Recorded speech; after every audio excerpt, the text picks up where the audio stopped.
All right, welcome to the franchise time machines. No, sorry, I got interrupted right as I was starting the stream, so I should have put the starting soon back up, but it was already open. So, yeah, Crouton's not in the room. He's he's he, so look. I am Crouton's probably least favorite person in the hierarchy of the family. So if there's another choice, he is going to go with the other person. He's usually only in here because I'm the last person awake in the house. So he's going out for a little trip right now. And by the time he comes back, he'll probably just go right up to bed. So I'm assuming he won't be here for the stream. So while I don't have Crouton to offer you scritches, I do have special PTMS drops to offer you. So you do have that going for you. But of course, the drops don't matter to Speckle, so I have nothing to offer Speckle. So you was the Terrence Gore and Mickey Loachson was very fun. Um, Lolich did well. A couple of versions of him were first and third in league in strikeouts, which is a little surprising. But when you look at his strikeouts per nine, while they're relatively low compared to current era, they're probably pretty high for his era. So he came in with a 75 stuff rating. And so, yeah, he finished first and third in strikeouts. I think third and fourth in Cy Young voting. So he had a good showing. But the Terrence scores were amazing. They all three of them stole over 120 bases. The team had over 900 stolen bases on the season. And we had a few hiccups getting it started. I had to figure out how to do. So yeah, I had to figure out how to have two human managers so the AI wouldn't take over one of the teams and mess up all the things we're trying to do. So once we figured that out, it went pretty well. Which is good because if we're going to do this thing where we bring all these creator roster teams together, I need to figure out how to run them so that the AI doesn't mess things up. Or actually, in that case, it's okay because we just let the AI do its thing anyway. Oh yeah, sorry.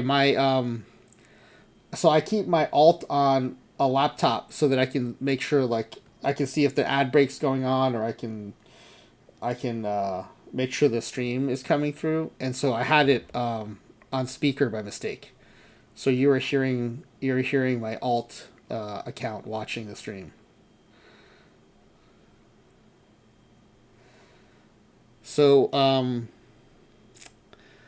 so yeah, so that's Sim Wendell. Thank you for asking. It was a good time. I think we did have a very nice tribute to those two players. I thought it went very well, and for me especially, it was fun to see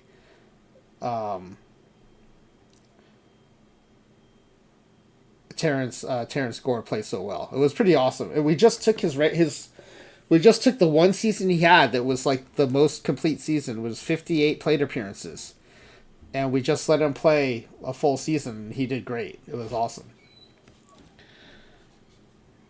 But the team steals of 930 something was amazing. That was really fun.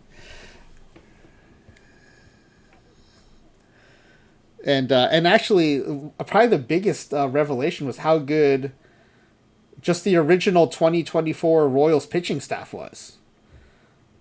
They were great. The starting pitchers were outstanding, and we didn't change them at all. So yeah, that was really fun. Also fun today was PTMS day. Sorry, which is why we have special drops. For those of you who didn't play, I hope you were able to collect your special drops tonight. I believe I'm the last one giving drops, so some of you may be here for the first time checking out the drop situation. But after this recap, we're going to have FlyingWV play one of our community games. So this is the one account. My main account is the one account that was in both traditional and perfect draft. So this is the one I think it makes sense to look at first. So on the perfect draft side, and after the drafts on Friday, I believe what I said was, I don't see any deep run teams in here, but I think we can win 2 or 3 rounds. And I did win 2 rounds exactly. We had one team go out in round 1, and we had 2 teams make it to round 2. So that kind of played out as expected. Also, the pop up, the traditional pop up, still has spaces. Claydog told me about this, and it's in quicks right now. So if you want to get in on this and get the feel for the PTMS experience, it is open.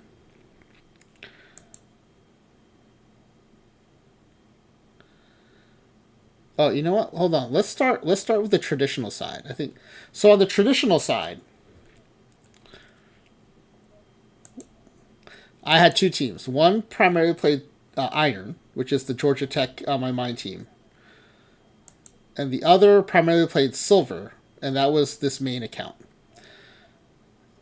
And my hypothesis at the time was this Silver account is probably better suited to make a run, because the PTMS format was silver to high silver to low diamond, and so I would have some of those cards. And so we made a good run, 3rd round, but pretty rough ending. Got swept out of round 3. And swept out of best of 9 is like especially rough because that's 5 games in a row. And then the other account I had lost in the 1st round. And so the thing with that account is it's an Iron team, right, primarily. And so, the variants we had were Iron, didn't have any silver or gold variants, and no silver or gold LEs because that's not the focus of that team. And we had the bad luck of running into one of the best gold players out there, AW. So I'm just pleased that we won 2 games against AW. I thought that was actually a pretty good accomplishment, especially after we went down 0-3. I don't know how AW ended up doing. Let's see. Did AW make a run? Yeah, so I want to say we took it out of him so much that he lost in round 2. He lost the first 2, won the next 2, tied up 2-2, and then lost the next 3. And so during PTMS, Claydog and I were chatting, and on the traditional side, right, I went out in round 3, got swept. And Claydog... FlyingWV says, these are your only PTMS drops today. Oh, well, I don't know if I should feel special or if I should ask what happened to the rest of your drops. Claydog was following me and was surprised when he saw AW didn't move past that next. Yeah, I was, yeah. I mean, I felt like this tournament was kind of in his wheelhouse, so it's a little surprising. So here's Claydog in round 3. We're chatting in round 3. And then... Oh, hold on a second.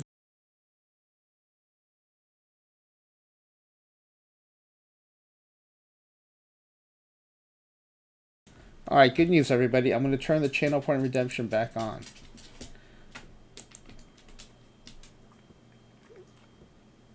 The prodigal dog has returned. Let me go ahead and set this back up. Sorry, I'm not very good at Twitch, so I have to figure this out. Okay. Alright, it is back on. If you don't see it, you might have to hit refresh or something. Alright, Lord of Anarchy is... Oh, he came right to my chair. So he is right next to me. Alright. Scritches for Crouton. Here you go, buddy. These are Nerd of Anarchy scritches for you. Yeah.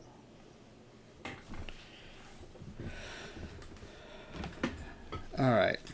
So, yeah, so then Claydog and I were both in round 3 and both lost in round 3. But Clay Dog's round 3 exit, even though he won one game, I'm going to say more painful than mine.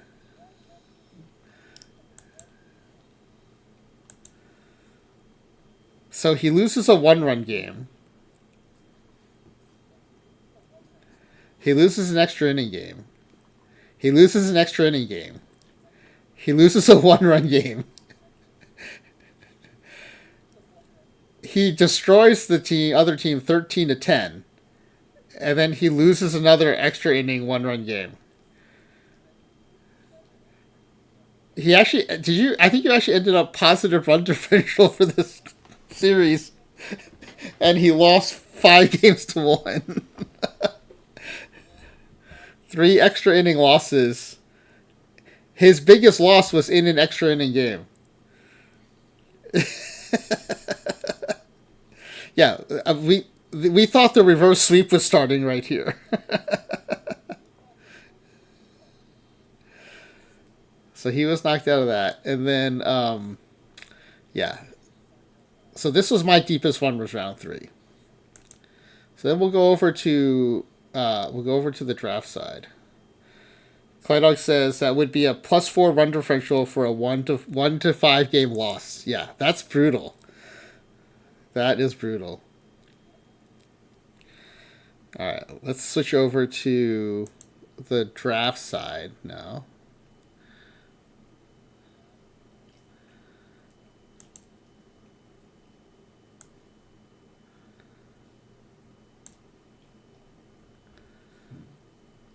You know, Holler, now that you mention it, I think Crouton has made an appearance on Ophi's Discord, but I don't think Crouton's ever been in my Discord or in my stream. All right, so this is one of the teams. This was probably my best draft team, and we went out in the second round. And my worst draft team went out in the second round. And the in-between draft team went out in the first round. So this was not especially good. But, I mean, let's just cut to the chase here. Most of you probably know what happened. This is what happened. I thought it was going to go to my... Oh, yeah, my thing is right here, so that's why I keep it.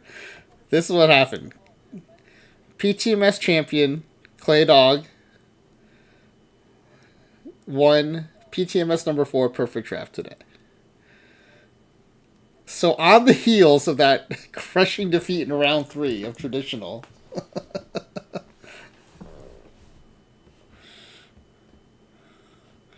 he does this. Nerdranky says 20 card perfector. I forgot to draft a catcher. Was reverse swept in the semis. Yeah, didn't someone win a 5L without a catcher or something? That kind of stuff happens sometimes. It is true. So here we go. 5-1 in round 1 against who's Dry B. I don't know who Dry B is. 5-3. So Michael OCPI, he's one of the he's one of the better managers, and I think, is he the one who does really well in 5L, 6L?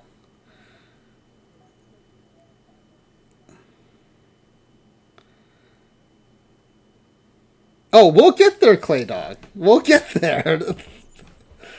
Yeah, he was the number 1 seed for the Winter Classic, so definitely knows how to draft. Right? So 5-3 win there. Okay, so then a 5-3 win against this team. But I'll show you what's going on here. So Claydog starts out losing the first 2 to this team, and he's down 1-3 to this team. But then comes back to win 4 in a row. But why is this funny? I'll show you why this is funny. This is a modern era tournament. I'll take you back to the the description. The tournament is played with default strategy and stat settings. That means it's played in 2010 run environment. He's running a 5-man bullpen in 2010. And he made it to round 3 and was up 3-1 on Claydog. And, as Claydog mentioned, he also took out Spore the round before. I can only imagine how upset Spore must have been to lose to a 5 relief pitcher team in 2010. I wasn't watching Spore stream because I was I started with Max because he started before the tournament started. And then I went to Ezra because, it's PTMS and it's Ezra. And then I can't remember who I was watching during round 2. Oh, what else was Spore annoyed by? So this is draft. Did he have a bad time in round 1 of traditional too?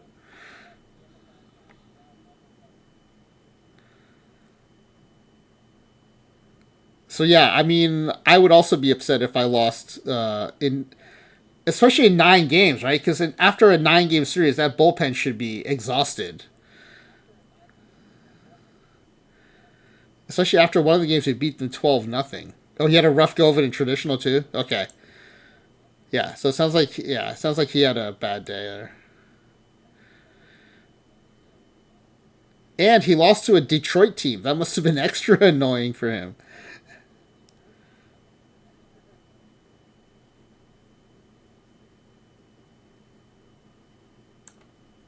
Okay, well, I guess it helps that this manager didn't have to go to their bullpen at all in that 12-0 win.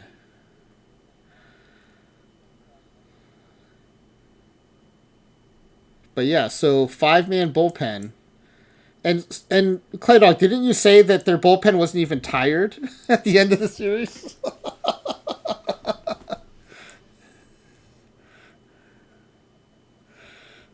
So yeah, I mean, I can only imagine if this hadn't gone the way it had gone. If you had lost to a 5 relief pitcher team. Yeah, but even if it's all starting pitchers, it's still 2010. That and so there are 2 aspects to relief pitchers, right? It's how far they can go in a game, but they also have to recover. And this is actually something I've asked for in the forums for future versions of OOTP and Perfect Team. Is can they show us a relief pitcher's stamina? How does that break down? What is their stamina for how long they can go in a game, versus what is their stamina for like how quickly they can recover and be ready to pitch again? Right? Because there are some pitchers who go less than an inning, but they can pitch almost every day. And then there's some pitchers who can go 3 or 4 innings, but they're only going to go a few times a week. But in any case, all the recovery times are faster in earlier eras. And in 2010, even if you do all starting pitchers, which we used to all do in PT25, because I think OTP has done a really good job of boosting the ratings of the relief pitchers. So they're now relevant to the game. It used to be, if you had a relief pitcher with the same ratings as a starting pitcher, it made no sense to take the relief pitcher because the starting pitcher had more stamina, and the starting pitcher would get a stuff boost when they go to the bullpen. And this is something we also confirmed by testing, that when you take a starting pitcher into the bullpen, their stuff rating goes up, and their strikeouts per 9 will go up. And so there was almost no reason to take relief pitchers. And this cycle, they've done a really good job of making the relief pitchers a little more overpowered, so it actually does make sense to take some relief pitchers. But in any case, even if you have all starting pitchers, with the way the recovery works in 2010, it shouldn't be feasible to make a deep run with a 5-man bullpen or 10-man pitching staff. So, but the thing is, though, we've seen a lot of stuff in PT26 that makes us question how important fatigue is anymore. In PT25 and PT24, it seemed very important. Like, if you didn't manage your fatigue settings and your rests and in your strategy, right, if you didn't manage this number, the default batting when fatigue, if you didn't manage that, you would have a hard time because your team would be tired, and fatigue did seem to nerf your performance a lot more than maybe it's doing this cycle. But in general, it feels like, at least, and this is the problem where I can't do experiments in perfect team, right? I can do them in base game. And a lot of the stuff we learn in base game does carry over, but I don't think the fatigue stuff is necessarily as testable in the base game. But anecdotally, and Claydog and I have discussed this all cycle, we see teams that, are either not managing their fatigue or have a short roster, whether whether they didn't take enough players at a certain position, or for pitching they didn't take enough pitchers, and their whole pitching staff or their whole lineup will have, that the little bars that indicate how rested or fatigued they are. And our teams will be well rested, their teams will be exhausted, and it doesn't seem like it seems to make as much of a difference as it used to. But anyway, all that to say, this was really starting to set up for a punchline where Claydog was going to lose again to a super tired pitching staff. Yeah, wasted height. If you don't have 4 pitchers in the bullpen with roles, it will not let you submit your roster. So one way you can get around that is you can, and it won't let you do a 3-man rotation unless it's before 1920. But one thing you can do is, like if it's 1940, you can go to a 4-man rotation, leave 1 spot open, have 4 relief pitchers, or in your case, you'd have to leave 2 spots empty, have 4 relief pitchers. But what it looks for is those 4 relief pitchers. If you don't have 4 relief pitchers, it won't let you save. Yes, Claydog. So I'm sorry. Yes, PTMS champion Claydog. It is what the fates intended. That is true.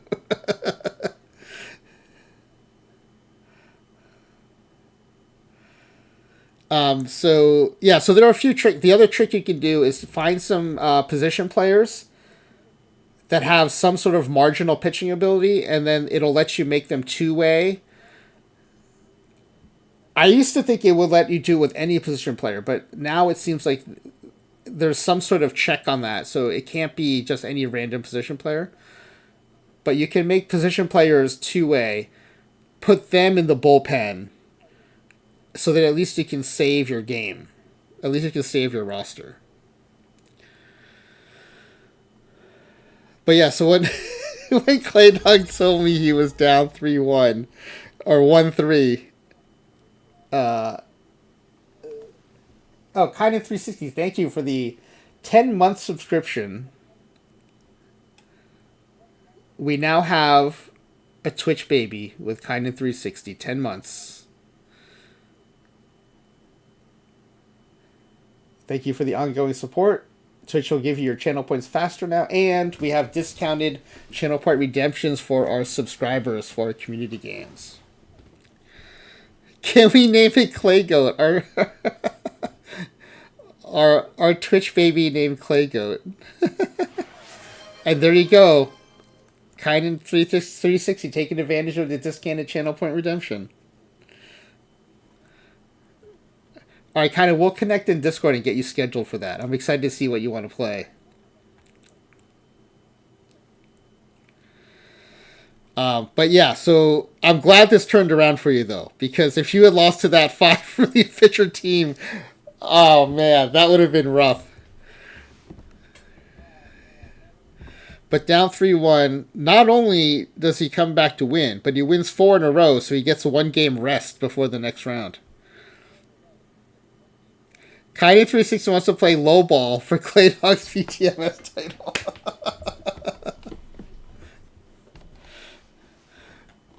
Well, Claydog would have to do a run too to have a score that you'd have to beat. Instead of racing for pink slips, we compete for PTMS titles here. So by the way, I think at this point now, doesn't PTMS champion Claydog have to enter the PT26 GOAT conversation? He won 2 PTCSs on one day.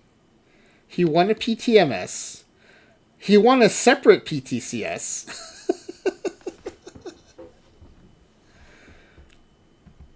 I mean, there's not much more you can do in this game, except maybe Perfect League Championship.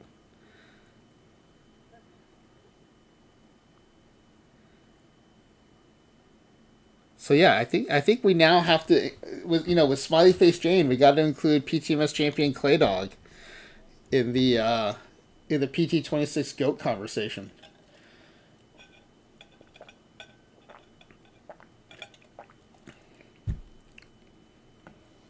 Simon, she says I'm not on Claydog's level.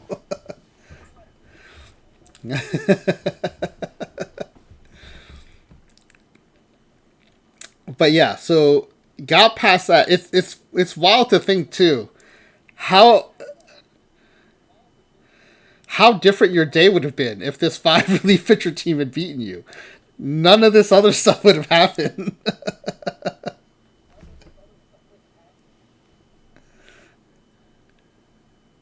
Although I don't know. I mean, with Smiley Face Jane, we have consecutive 6 calls for PTCS. We have making to perfect league with a PAX only team, right? There's different stuff you have to put on the scales. But I think that's part of the fun of this game. There's not one metric you can use to say this is the best manager out there. Right? Depending on how you look at it, there's like a dozen people we could talk about as being the best in PT26. And so but we have 2 of the people in the conversation right here in the chat, which is kind of fun. Yeah, no, we were both thinking once he was down 1-3 and the other team had 5 relief pitchers, we're like, this is destined to end in a loss. And I think it was another round 3, right? And so we were like, round 3 is where we're exiting today. Yeah, MJ Tebow all around is hard to dispute, I guess. That is probably true. Yeah. So yeah, really turn things around here. And then but it's not like it got easy. Like this one went 8 games. This one went 9 games. This one went 8 games. This one went 9 games. And so yeah, it's not like you had it. It's not like it got suddenly easier. Now, Claydog, I'm sorry, PTMS champion Claydog, were you micromanaging today, or were you just kind of letting it ride most of the day?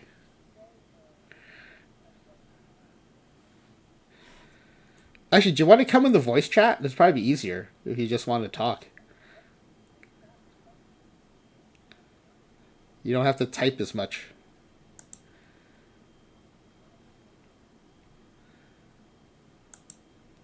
I'll set up the voice chat in case you want to come in. You were tuning in. If you want to rest someone, you'd bench them for a day. Okay. I mean, so that's a decent amount of micromanaging,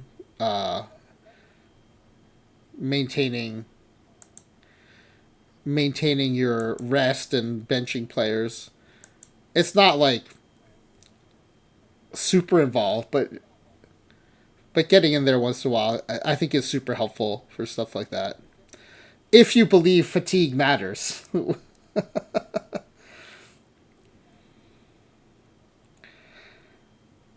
Okay, you're trying to force bench someone against the handedness of pitchers. So when the opposing pitchers their weak side, you would try to bench them. You know what I found helped a lot in those in a lot of those pop-ups. The pop-ups had the really long round robins. Is as soon as you figured out you have a gym unknown team in your pool, I would make sure to rest all my starters and all my pitchers the days we're playing the gym unknowns. And I found that like there must be something about being a gym unknown team versus being a non gym unknown team, because I would literally rest everybody and I would still win like 50-0. So there must be something beyond the gym unknowns that nerfs them.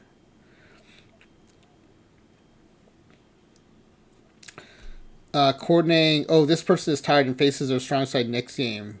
Do I bench them now to rest them or run them 2 games in a row and drain them, and then sit them against the next starting pitcher? Yeah. Well, it must have helped because he got you to the final and to the championship. Oh yeah, so I have a clip. I'm gonna share the clip. I sent it to Claydog. Let me put it. It's of Dishnet doing the play call of in game 8, which is the deciding game of that series.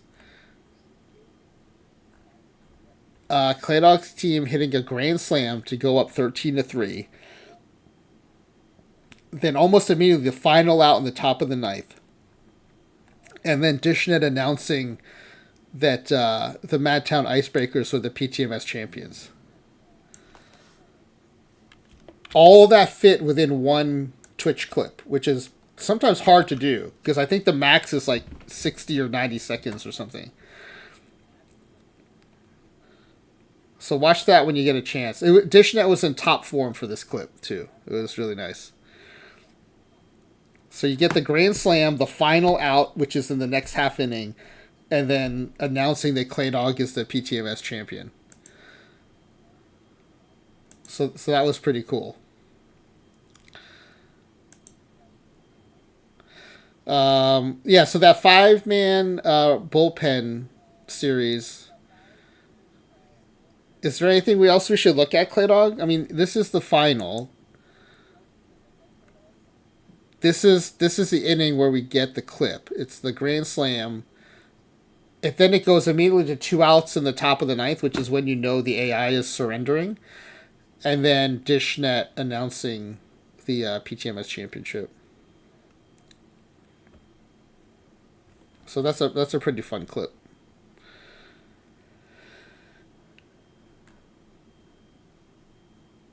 So yeah, any other games we should look at, Claydog, that felt especially critical to your run?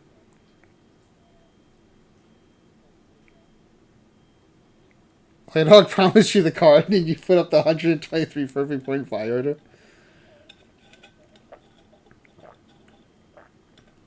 Yeah, I missed most of the drama because I was watching with Claydog through round 3.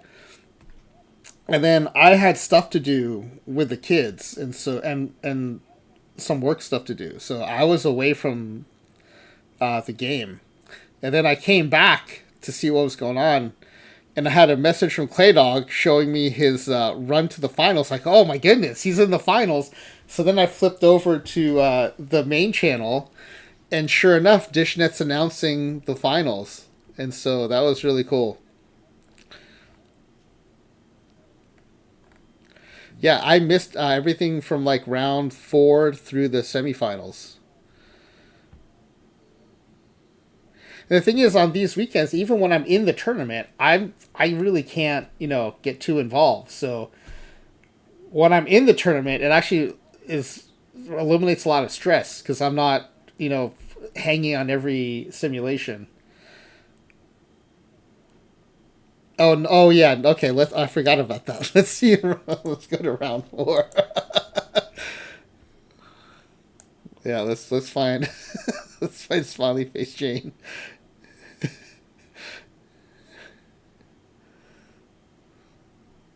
There's Cannon 360 right there. That logo still cracks me up. Oh, yours was, that's right. Yours was in traditional. Let's switch back over to traditional. I also want to go back to traditional so we could acknowledge Skyrola too.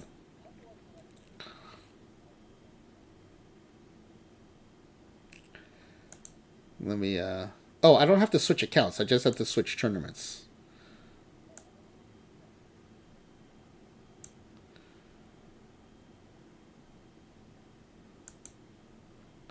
And the funny part is, Claydog played in the PTMS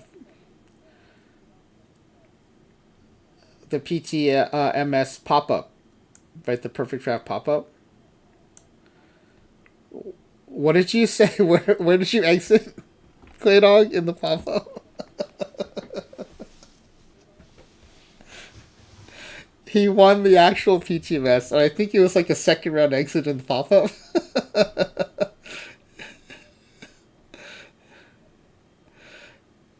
Yeah, second round exit against McCadcar in the pop up, but won the real thing.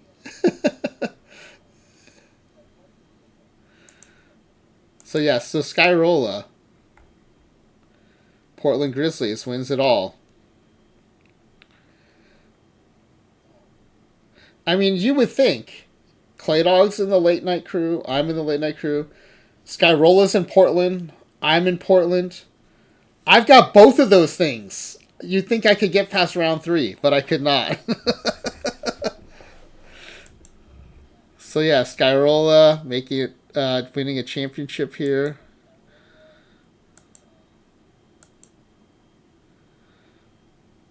Let's see. Jay Galloway in round 1. 5-2. And then a 9-game series in round 2.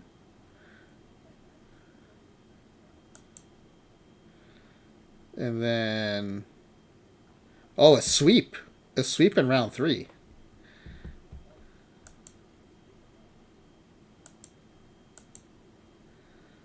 Sweep in round 3 against PT Baker.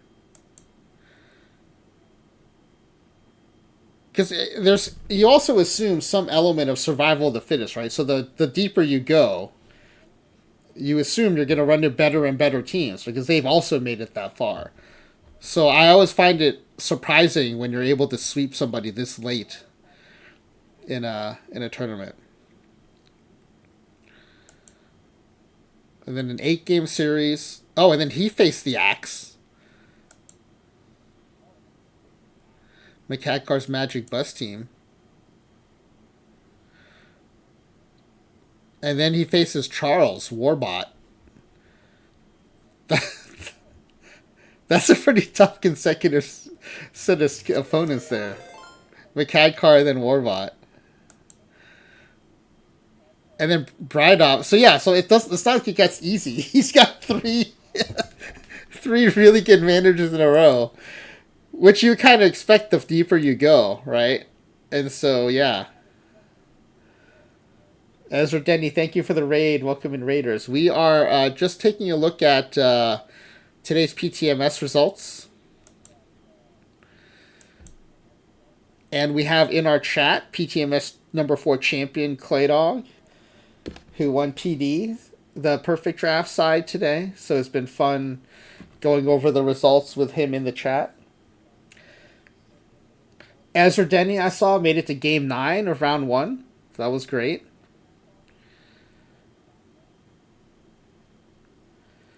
I had a team make it to round 3 in traditional, which was surprising. I thought if I was going to make a round 3, I thought it would be on draft. So I was very pleasantly surprised that it was on traditional. And so I do this recap so that I can kind of justify these PTMS drops.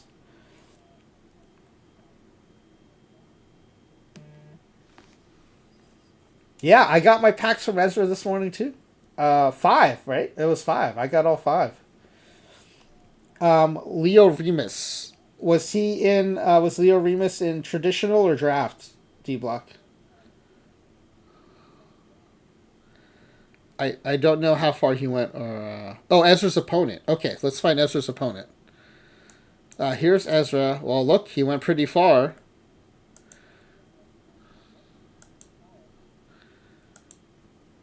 Round 1, round 2, round 3, round 4, round 5, round 6. So he lost. This must be the semifinals, or this might be the semifinals. He might have lost because the Peninsula Whips is who went to the final. Yeah, he lost in the semifinal to the eventual runner-up. Or yeah, I guess I should say they. I don't know. I don't know who they are. So they they had a semifinal run, lost to the eventual finalists on that side.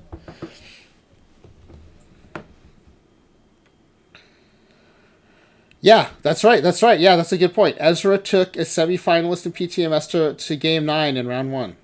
Yeah. Yeah, that's a really good point. Where was that game again? Yeah, game 9. Then they faced a game 8, then a game 6, and then another game 9. Yeah, and then a game 6. So yeah, Ezra was one of their gave him one of their best runs for their money. Here's Max, round 1, round 2, round 3, round 4, got knocked out by Charles. And we know Charles made it to the semifinal, right? So tough tournament, lots of people with great variance for the cap. Yeah. Yeah. I mean, in general, PTMS, right, it's going to be a lot of the best managers. And then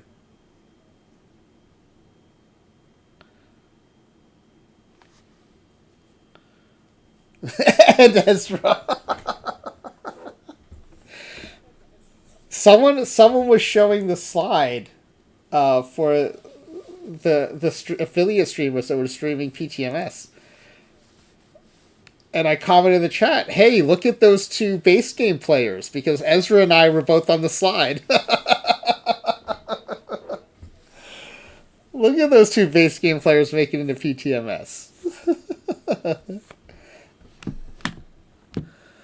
So yeah, Skyroller and affiliate, one on that side, and then Clay Dog in our chat, one on the draft side.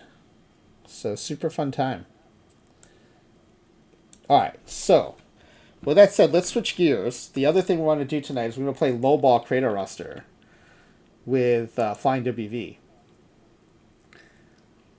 So I have his creator roster build. Let me resize it a little bit here. And so what I'm going to do is until PTWC, when I can remember, I'm only going to refer to Clay Dog as PTMS champion Clay Dog, at least for the next week. It's a bit of a mouthful, but I think it's worth it. Okay, so here are the past rosters we've had.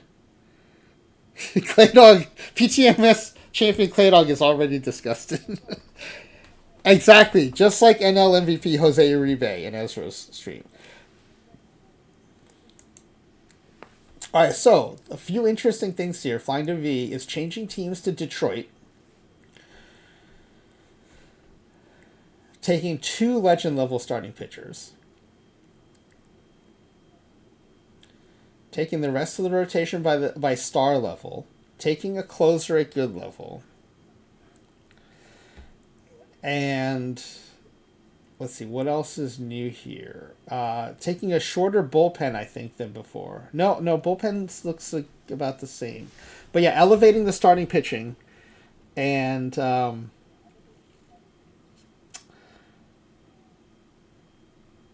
yeah, I think that's the biggest change. One less bullpen arm, but elevating the starting pitching, I think, is the biggest change.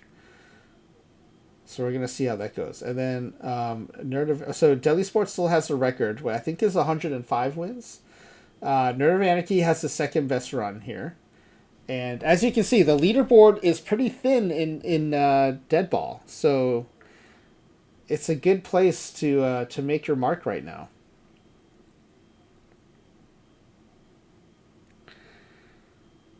So, for those of you who are unfamiliar, let me see if I can find the rules for dead ball creator roster.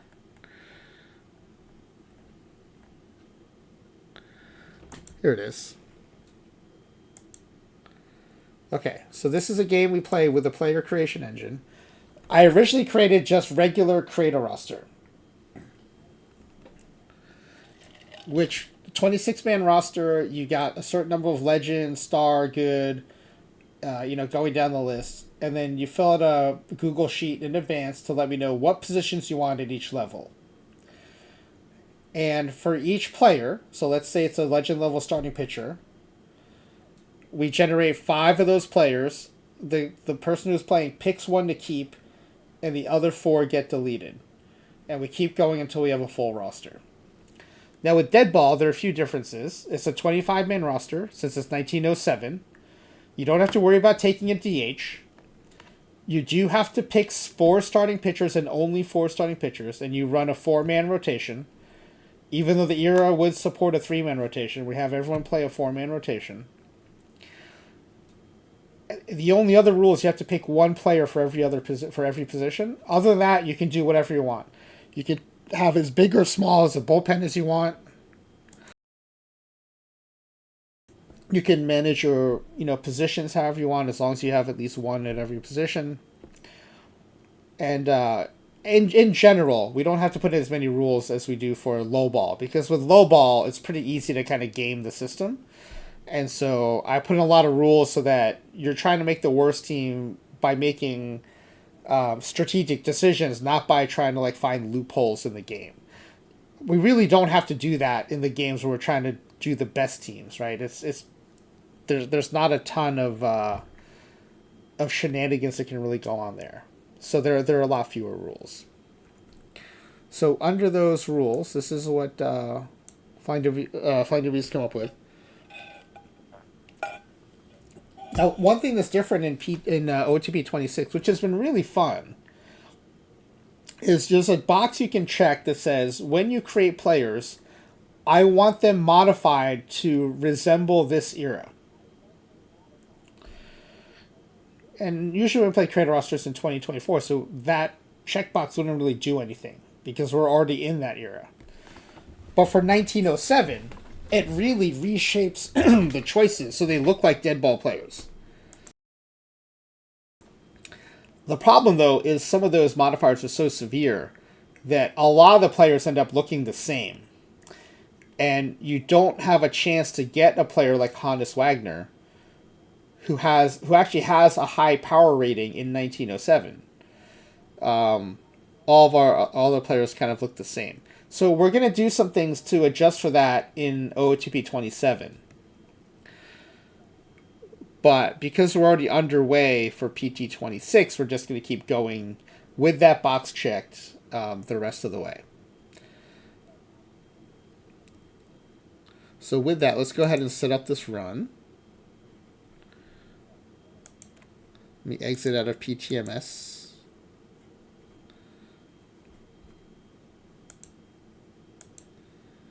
Yeah, I mean, what a contrast from the discussions Claydog and I were having on the traditional side.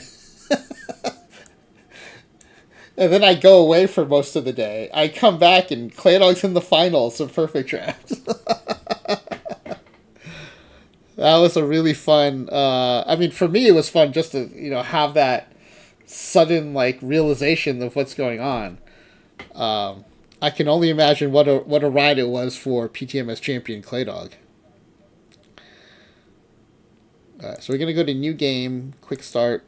We do have a dead ball creator roster quick start.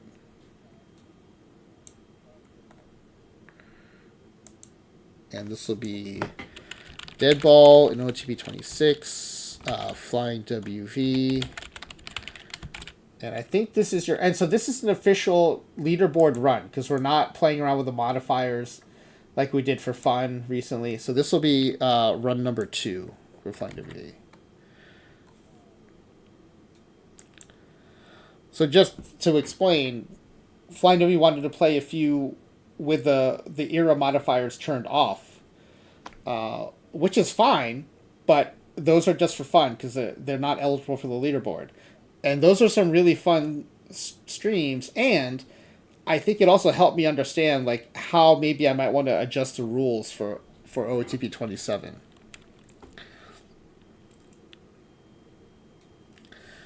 All right, so this will be he's taking over Detroit. Flying WV, Merkin, Commissioner mode cannot be fired. Gonna set that up. Okay, we do have to adjust the mailbox. That's not brought in when we bring in the quick start.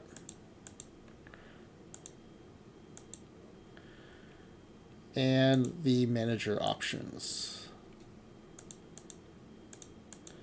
And the other thing is we have to go in and manually set the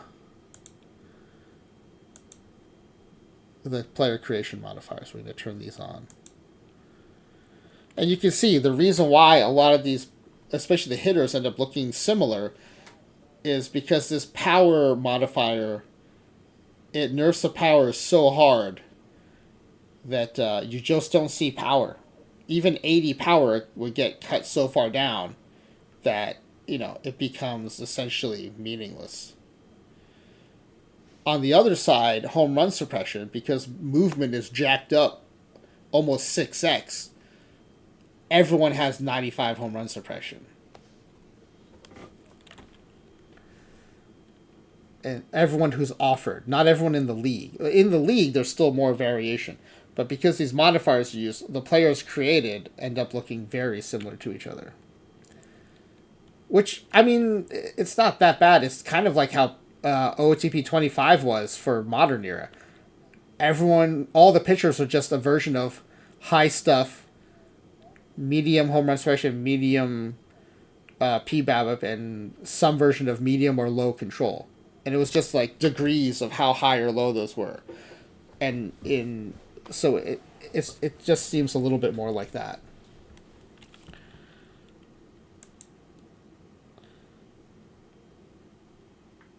All right, and we do use the modifiers, so we leave that the same. We do recalc when they're brought in. Oh, let's do the pack giveaway form. I forgot about that. I'll put it in now in case anyone needs to leave.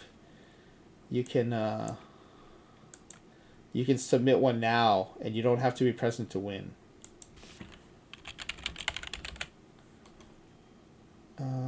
Here, we'll take this one from Nerd of Anarchy. Oh, FlyingWV. Oh, that's an unofficial run. Yeah, so we'll use Nerd of Anarchy's run. We'll copy that. What episode is this again? This is 589.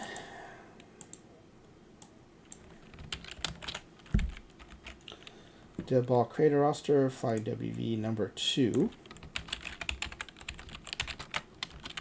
As soon as I get the title, the file name and the title updated, I'll put it up on the stream so you can see it.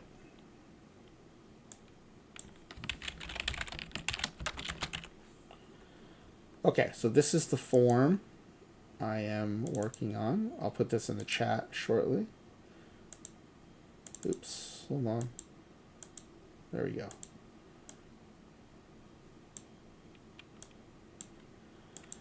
Alright, so lowball creator roster tonight. FlyingWV. We play Deadball creator roster for the second time. Taking over the Detroit Tigers.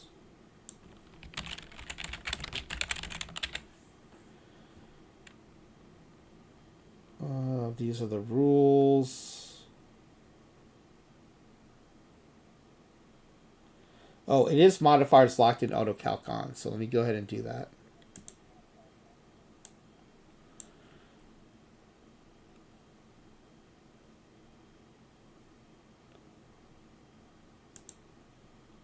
Yeah, so it will recalc.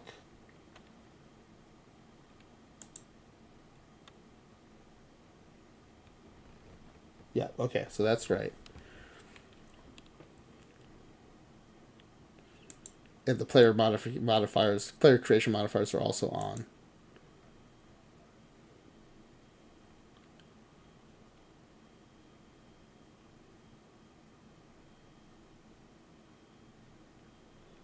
Yeah, so if you look under experimental details, you'll see it says 1907 modifiers locked. Right, experimental modifiers locked, auto calc on. So so 1907 modifiers locked, that's locked, and then auto calc on.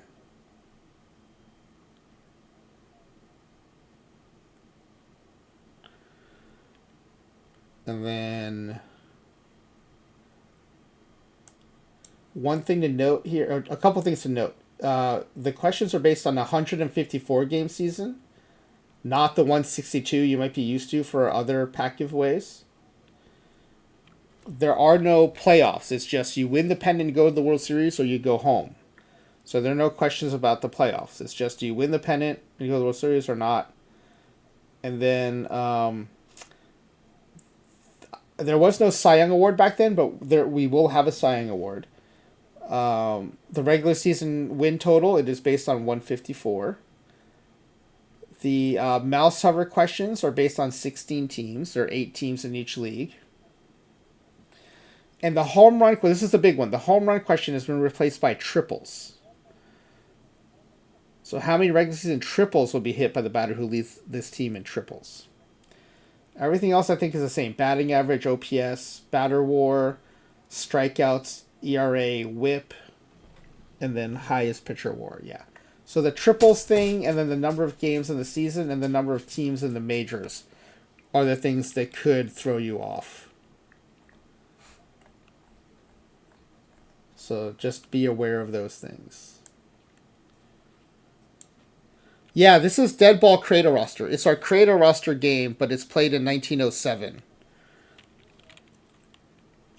Lisa Loves Biology, were you here for the earlier part of the stream? Did you hear that PTMS champion Claydog won PTMS today? Yep, he did. He won the perfect draft side of PTMS today. Very big deal. Alright, so let me go ahead and put this in the chat.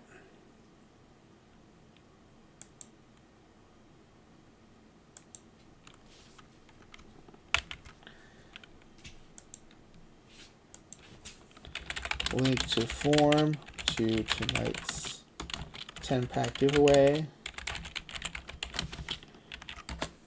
Okay, you don't have to be present to win, so Ezra, if you're still here, if you need to go to bed, you can still fill one of these out before you take off.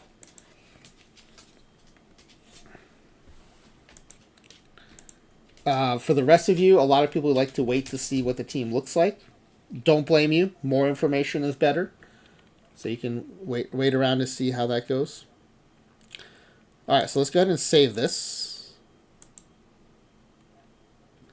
All the settings are in. And Nerdaverki, I hope that helped answer your questions about the setup. I know you had asked some questions about the setup. Let's go to the rosters and delete out the existing players. We lose Sam Crawford. Here's an example, right? Sam Crawford had 80 power in 1907.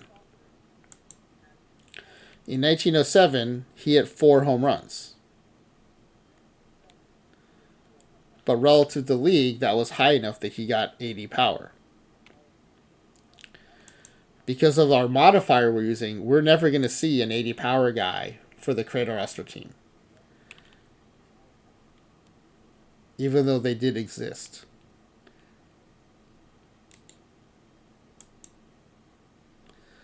Okay, so let me put this back up as a refresher. Here's what we're building. At the legend level, we're going 2 starting pitchers, a center fielder, and a shortstop.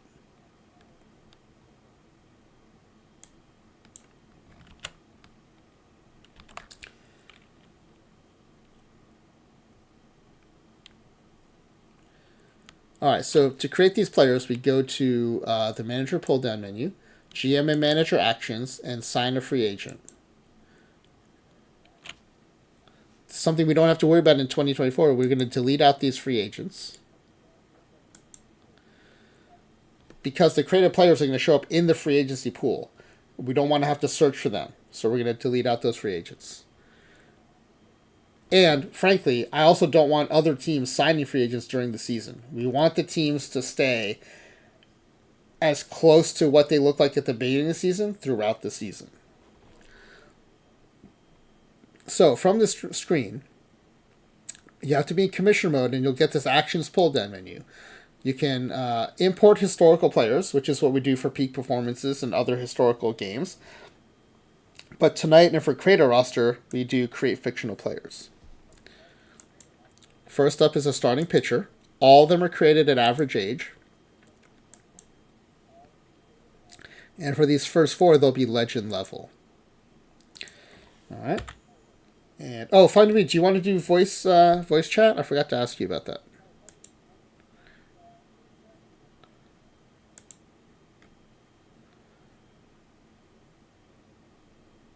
When I set this up, I unclicked minors, but not NEL. Okay.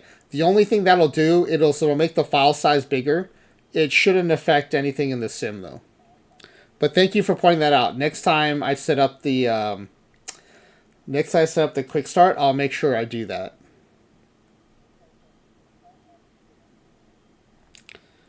That'll be it. And actually, frankly, once I start it, I can't change it, so it'll be something I can change for OOTP 27. But thank you for pointing that out. That was a miss on my part. All right, so let me get FlyingWV in here. Let me put his audio. Well, let me wait till he's done messing with his microphone. Yeah, I can hear you now. Yeah, I heard a lot of microphone being touched noise.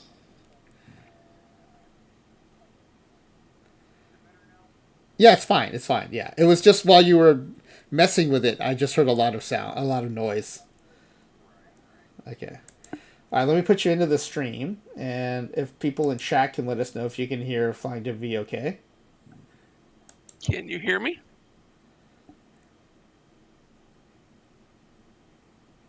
And let me know if you need me to boost him or take him down a little bit relative to my mic. All right, sounds like we're good. All right.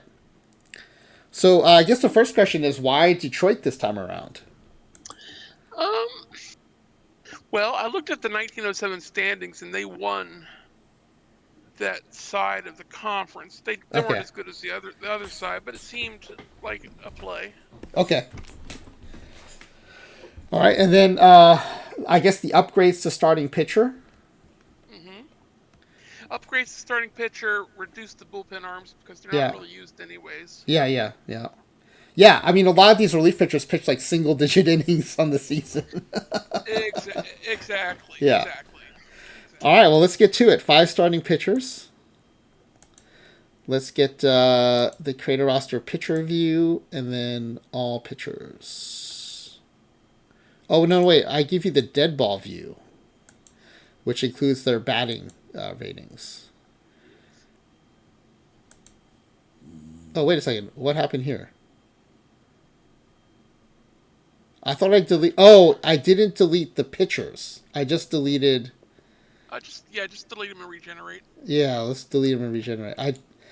So one thing you have to be careful when you're in the free agency pool is this is often preset to either batters or pitchers. So you have to make sure you're seeing all players, which I didn't do. So we'll just regenerate the starting pitchers. Yep. No harm. And we actually didn't see what we got, so I don't know if you're getting screwed or you're getting helped. Exactly. It's like we will never know. Yes. It's like Schrodinger's cat. The box wasn't open, so we don't know. All right, here you go. And this is what I mean about the modifiers. They're great to make the players look like the era, but it also makes them all look pretty similar to each other. Yes. Yeah, they're all very similar. But there is one that stands out. And that is my friend Brian Hughes. Yeah, that hold. He's also got top control. He's not very splitty.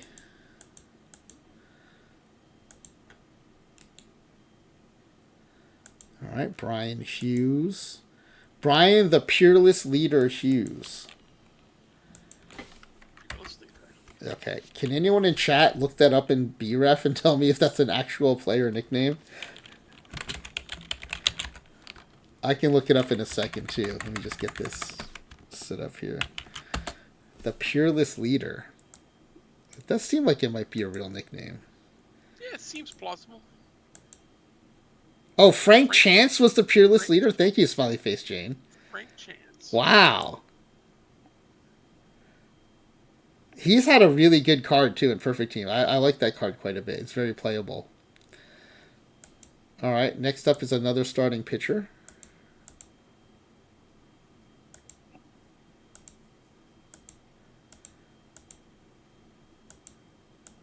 Okay, let's see how this goes.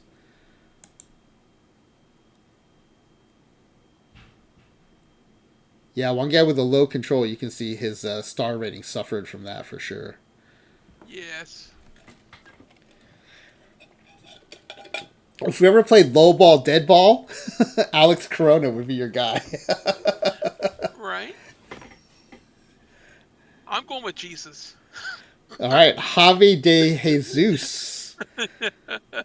Yeah, best combination of stamina hold, right? If you don't discount the guy with the terrible control, so yeah. And it's got a little better contact than the other 70 control guy. So just Okay. a twitch. Yeah. He does have to bat.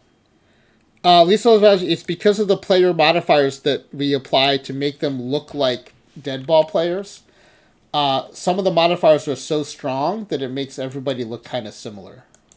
Yeah, that's the less fun part. They're all very similar. There are still variations, but they're very similar. So one thing we're gonna do in OOTP 27, which we experimented with earlier this month, is I think on alternate rounds. So legend level, we'll use the modifiers to make them look like devil players. Star level, we'll turn it off. So we'll have some more modern looking players in there. Now they'll still get nerfed according to the era, because we're going to leave that nerfing on. But at least we'll get some power and some variety. See, Grizzly, thank you for the scritches for crouton. Let me go deliver those right now. You know, it's nice that he's back in here, but it's also good to know where I stand. That, you know, when my wife goes out, he leaves. He just leaves. That's it. He's gone. I would just like it noted that my starting pitcher has the nickname Sweet Swingin'. That is pretty nice. Sweet Swingin' is pretty nice. All right. Next up is... Hold on, I gotta find that file. Next up is a center fielder.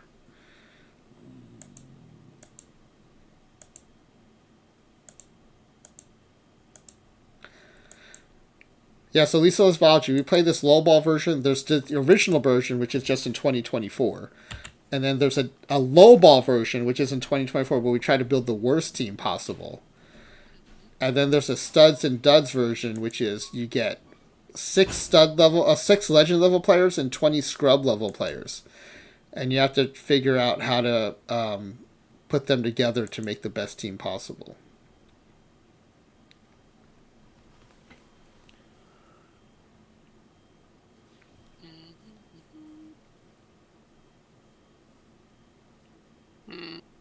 And there's a leaderboard. We keep track of who's got the best runs. This was kind of tough. I don't like the 50i, but I'm going with Chris Lundy. Okay, you like the stealing. I like the stealing, yes. And the better defense. Yeah, and the 80 contact. He still has 80 contact. He still has 80 contact, right. Okay. It's a little avoid K-driven, but he does have the second highest BABIP, so that's still pretty good. Right. Yeah, and then you're prioritizing defense at center field. Chris Lundy. Handsome Jack. Chris Handsome Jack Lundy. Nice.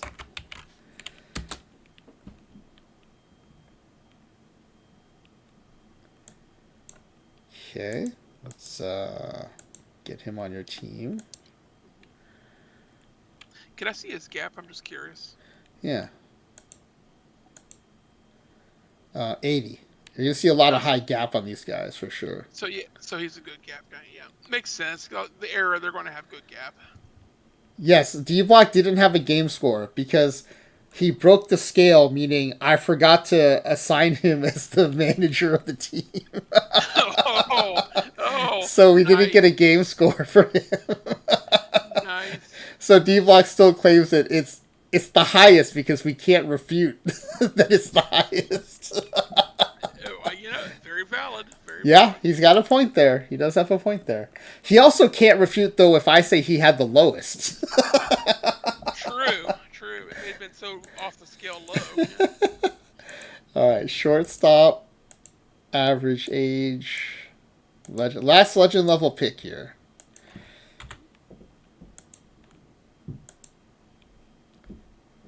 All right, there's actually a lot of variety of stealing defense here too.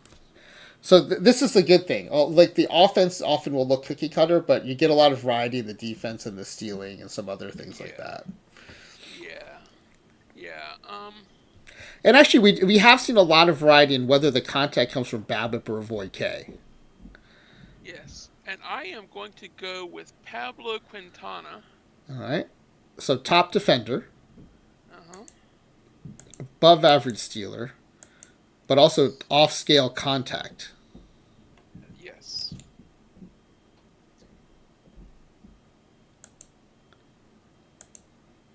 Rhubarb is the nickname. Rhubarb.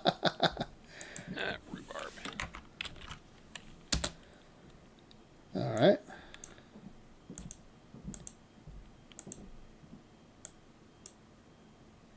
All right, now we go down to the star level. We've got 2 more starting pitchers, so that's the rest of your starting rotation, a catcher and a third baseman. Yes. All right, so let's go star level starting pitchers.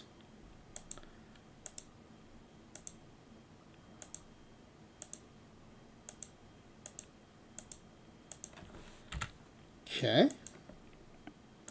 We'll switch over to the dead ball pitcher view. There we go.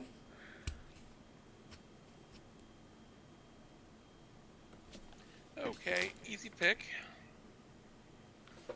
We are going with Israel Valdivieso. Yeah, I think this is the rare case where there's a definite standout amongst these similar looking profiles. Yes. Although this is what we tend to see at star level in general is you just get a little more spread, right? So Right. You have some great players and some not great players. Yeah. Israel Valdivieso. Plus he Roddy. Rotty. Roddy. That's it's kind of a gross nickname. He can't hit, but he can do it from both sides because he's a switch hitter. Yeah, he's a terrible hitter from both sides of the plate. Right. All right, Roddy.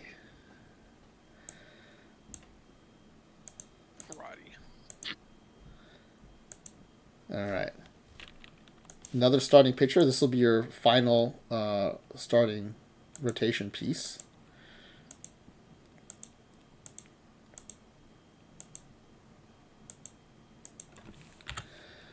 That's legend. We want star. Oh, yep. Sorry, you're right. Yeah. Let me delete these guys. Good catch. Mm-hmm. Do you have to go to the clip to check it? Yeah. And let's be honest, the legends and the stars aren't that different. Well, that's true.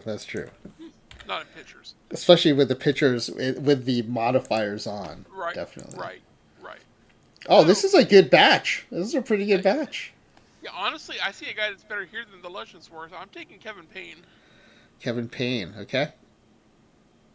Yeah, went with the maximum control, passed up the higher hold, but I think control is more important here. Yeah. Yes. Kevin Payne. Kevin Payne looks like the other legend pitchers that were good too in that last batch. Yeah, Little Rat, Roddy, and Little Rat. You have the grossest pitching nicknames.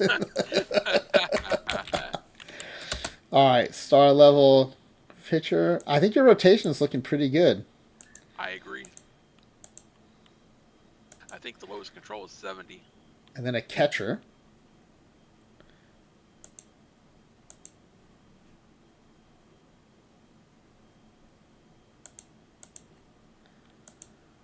Go on star level. Okay. We'll switch to the batter view. Yeah, I got some home run rates on these guys. Yeah. You have some BABIP studs here. Okay. Oh. You have a stud defender as well.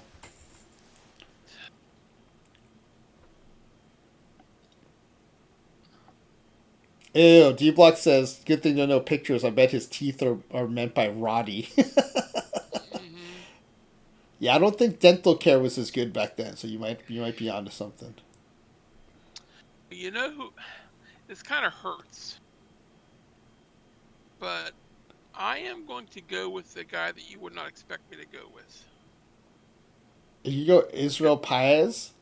Yes, that's the pick. You're going to go with the base stealing catcher. Yes. All right. I personally would not have been able to pass up Doug Hodge with the 85 BABIP 90i, but a Yeah. base stealing Yes. catcher is pretty interesting.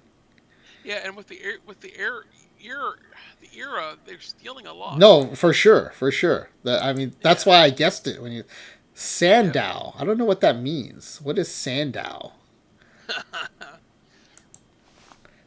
also surprised you went with a guy who cannot bunt.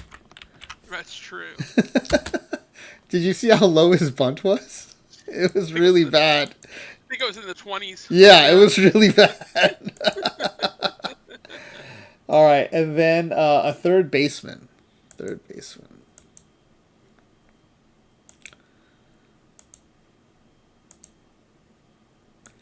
Is there a reason you went third base instead of like second or first or? Just trying something new. Okay. We're big fans of that here. All right. Yeah, and also the reason to go to first base in modern times is the power, but that's Right. not a thing. Yeah, that's right. That's right. Yeah. Sandow is a 19th century father of body. Is that true, or did you just make that up? Okay. Well. I guarantee you, this Rich Woodard guy is a Power Eye guy who just got his power nerfed, and everything else just sucks about him. Yeah, exactly. Yeah. And Oh, that's what Google says? Look at this. Oh, wow. Okay, D-Block was not kidding. Smiley Chain said, Sam Mertez is nicknamed Sandow after a well-known circus strongman of the era. Wow. All right. Muscle Man.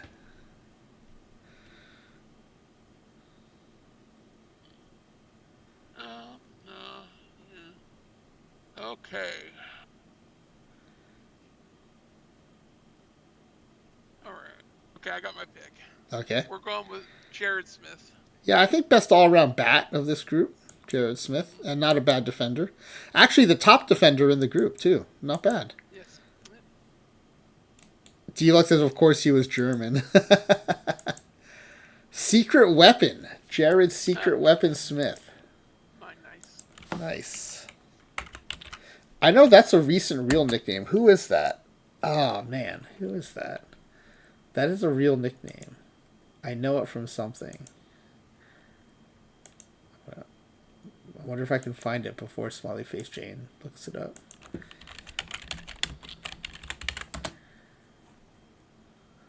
Oh, duh. It's Jose Oquendo, of course. Of course. I should have remembered that. Is that true, D-Block? The Sandow Trophy is given out to the winner of the Mr. Universe bodybuilding contest. Very nice. I mean, I guess D-Block would know. He has 2 on his bookshelf. All right, let's see. That's the end of star level. Pretty good, I think, right? I think star level went pretty well for you. Good level, we're taking the closer, second base, first base, left field, right field. So the rest of your position players, it looks like. Yes, this rounds out my lineup, yeah. So let's get that closer first.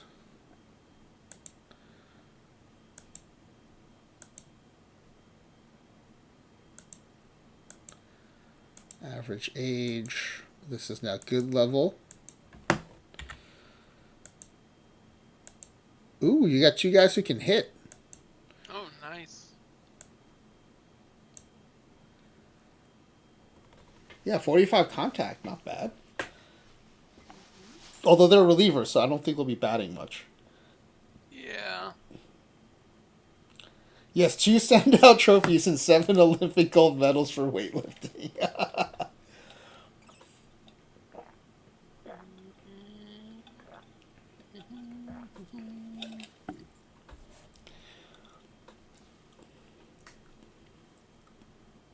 We're going with Leo Arriago. Okay, Leo Arriago.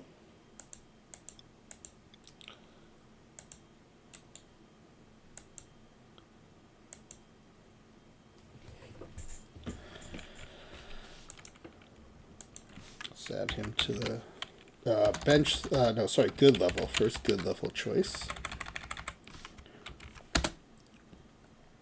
Go ahead and add him to the team. No nicknames. Once we get to good level, for some reason, nicknames tend to disappear. And occasionally we'll get one at the lower levels, and it's cause for celebration. Right. Occasionally you get that scrub with the nickname. Yeah. All right, second baseman. I am looking forward to doing the one reroll in OOTP 27. I think that'll be a fun addition. Yeah. And like, Ezra always talks about, good games have decision points, right, that are meaningful. I think that'll be a meaningful decision point. Like, when do you use your reroll?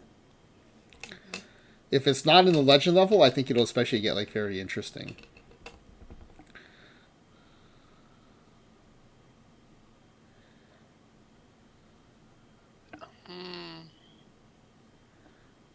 This is a little tough.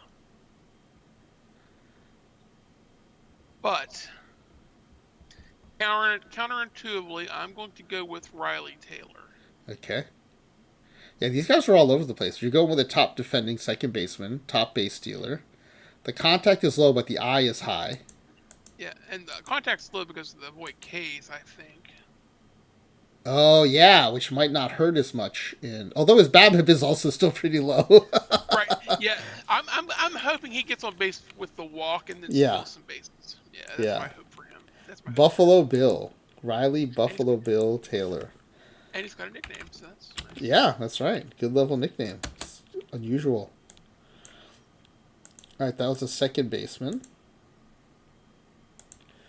Next up is a first baseman. These are going to look very different, like you were saying earlier, because of the dead ball modifier.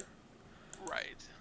Normally people go first base at the legend level because they're trying to get that overpowered first baseman, but I think it's a good idea. It's a wasted investment of a legend level in dead ball if you do that. Yes.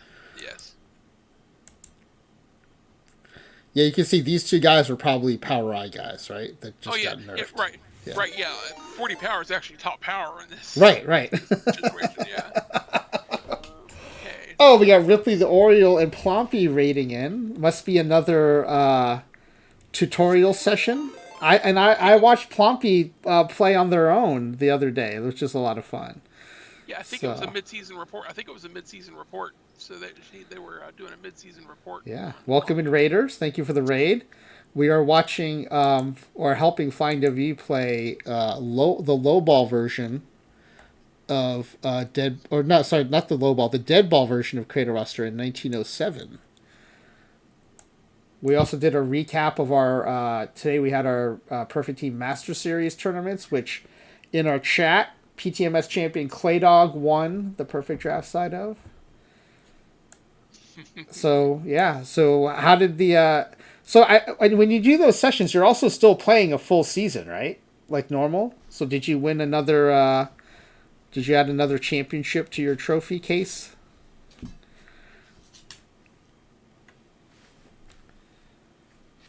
Oh, a half season plus off season. Okay, so no World Series yet. Okay. Yeah, there is a lot to learn on the off season stuff. So we're down at the good level now. We've already generated about 10 players of the 25-man 1907 roster.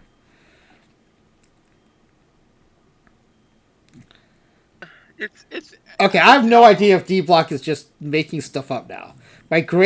My grandfather was a friend of Buffalo Bill, and they wrote each other letters all their lives. The letters still exist, and there are articles from newspapers about it here in Germany. Very I nice. mean, I it's believe it. I detailed believe it. enough that it actually kind of sounds real. Yeah, it sounds plausible. Yeah, it sounds Not plausible. pulling. Okay, so yeah, I mean, it does sound like it could happen. Alvaro Figueroa. Alvaro Figueroa, top second best eye, top contact. The contact does come from a Void K, so we'll have to Yes. keep an eye on that. But no good defenders in the group, so I don't think it really Right. matters what defender. It's also first base, so. Right. Yeah. All right, so Alvaro Figueroa added to the team. Ploppy's I D-backs are building sustainable success, but the bad luck is. Oh yeah, I mean, the RNG is real. RNG gonna RNG. I have a theory, by the way. What's that? Based on my first run, I was trying to avoid high avoid K, Mm-hmm. but I think pure high contact numbers is what makes a difference on average. So even if it's driven Okay. by avoid K, it still Yeah. helps the average. All right. Yeah. I just think that's how OOTP is built. I think yeah. Even a dead ball, high avoid K would matter for the Yeah. average. All right, left field and then right field, and then we're done with good level.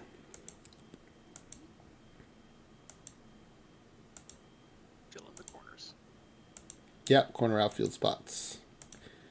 All right, 5 of these. Okay. I still got some interesting players here. I think some good ones. This feels like a good dice roll for a good level. Yes. Look at that bunt. Exactly. He's tempting.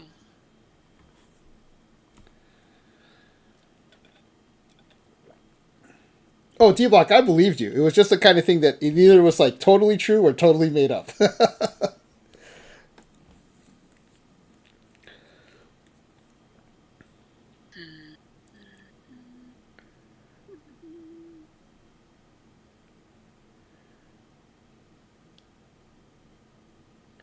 Luis Harrison. Luis Harrison. Okay. Tied for top And yet, defender, highest and yes, contact. it's all about that 75 bunt. And right, the 75 bunt, that's right. All right. Does play both corner outfield spots.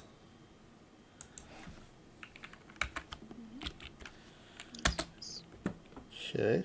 And then that was the left field. Then we'll do right field, and I think we're Right field. You're done at the good level. Yeah, right field. okay. Right, Reb Jr. Bunt is the most important stat in the game. Oh, Reb Jr.'s back in the chat tonight. Good to see you, Reb Jr.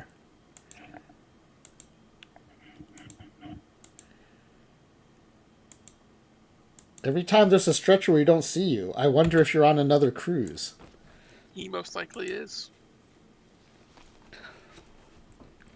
Okay, I can see one that stands out to me immediately.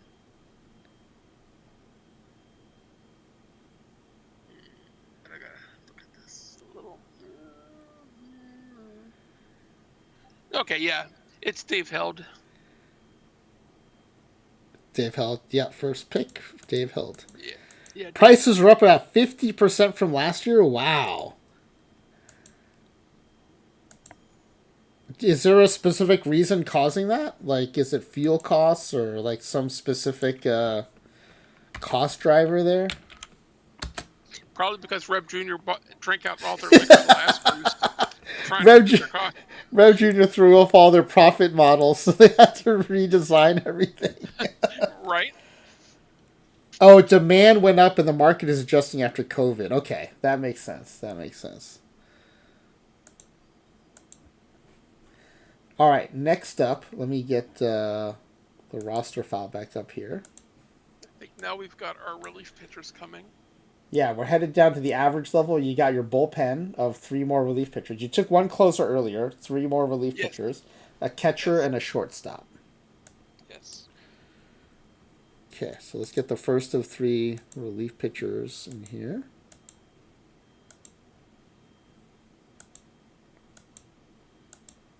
I expect to see high star levels even at this level for these guys. Yeah, because the It's all HRA will be up, right? So yeah, they should still, exactly. yeah. It's all driven by the HRA, so it's just a feel good thing. Yeah, exactly. And also, frankly, not having a lot of stuff in an era with so few strikeouts, I would assume wouldn't hurt you too bad either. Exactly. It really wouldn't. But we're going to hop on Mike Betancourt. Mike Betancourt. Okay, the player at the top of the list here.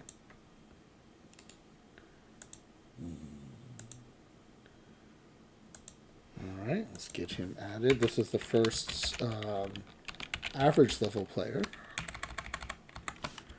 I think that was a mistake. I probably should have went with the fifth guy, but these are relief pitchers and they're not going to pitch anyway, so Well, I that's guess true. I it mean, doesn't really matter that much. literally single-digit inning numbers for a lot of these guys. Yeah. It's not going to have much impact either way. And whatever bullpen innings are, your closer's probably going to eat them up. So. Right. The only reason the other guy was probably better was the 75 hold. Mm. Yeah. Yeah. But yeah. All right, there's the next batch. Ooh, the controls. What happened to the controls? Last time was 1,200 just for Rev Junior. Balconies were 3,000-ish. This year's solos are 1,900. The balcony for two is 4,800. Wow. Yeah, those are big increases. Okay, so this is going to be based on a name only, but the two names are kind of weird. They're not great names. Let's go with Luis Garcia. Okay, Luis Garcia, second best control. The hold is not great, but I think the controls probably... Actually, the two control guys have the worst holds, of course. never mind. Mike Gonzalez. I didn't notice that he had 5 more control. Mike Gonzalez. Okay, Mike You're Gonzalez. right. Yeah, the control's king. Yeah, the two control guys have the worst hold, unfortunately. I just read them as both 50 control. So, yeah. All right. Also, can't bunt. No, he can't bunt. He can't do much of anything. Except suppress home runs. Except suppress home runs. All right, that was relief pitcher number 2. This is the third and final relief pitcher. This actually finishes out your entire pitching staff. It does.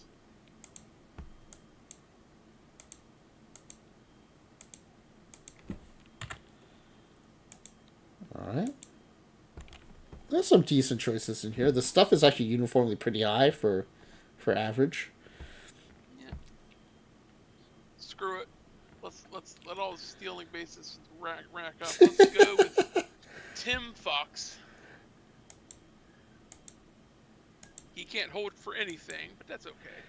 Yeah, the AI's been tough on you. The RNG's been tough on you. If you want control, you've had to give up the hold on each of these last 2 rounds. Right, yes. Yeah. Yes, exactly. They're making me make hard decisions. Diabolical on the part of the RNG. All right, Tim Fox with the extra E at the end.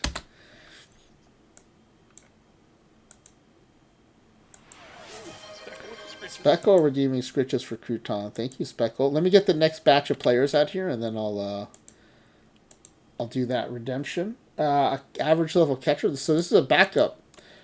Mm-hmm. But since they play more, I guess that's why you went with average level for this guy instead of right. Backup catchers just play more. Yeah, he's a little more important than the other backups. Yeah. Yeah, Rev Junior. Speckle's a mod now. Kynan 360's a mod. Oh, good. I was like, these guys suck, but this is a picture of you. right. These guys are terrible. The batter view. Here we go.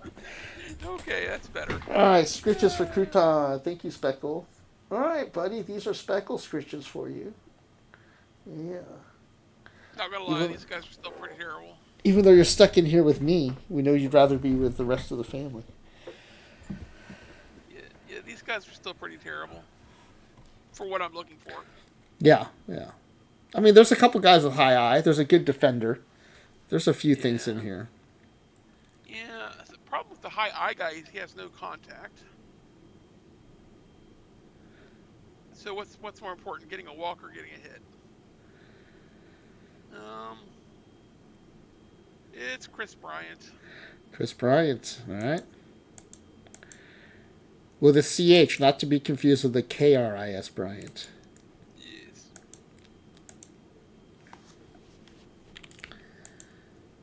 All right. I think Speckle has modded me before. Don't lie. You've modded me, Speckle. When Speckle mods someone, they don't forget it. Exactly. I remember being modded. Yeah, the couple chances Speckle had a chance to ban a spammer. I think she was busy cross stitching or something. Oh Oh no! no. Or one time you were playing Stardew Valley, I think. Yeah. All right, let's see. And then last average level player is a shortstop.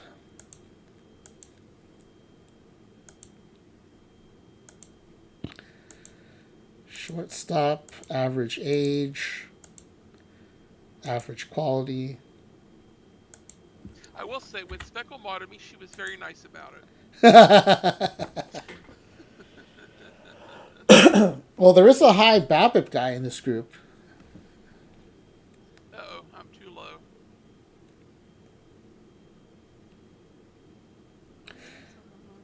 Well, I can turn you up here in OBS too if you need me to. Yeah. Yeah. All right, I'm going to turn FlyingWV up in OBS a little bit.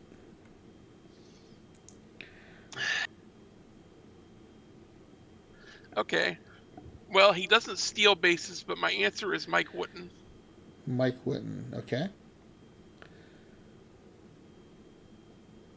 He might hit 1 home run for the season. Yeah, he's definitely the best hitter of the bunch for sure. He's the best hitter. Yeah, he's Yeah. the best hitter. But He's shortstop only, unfortunately. right. Which won't matter too much because there's a backup for every spot. Yeah, with the shorter pitching staff, you can definitely back up every position.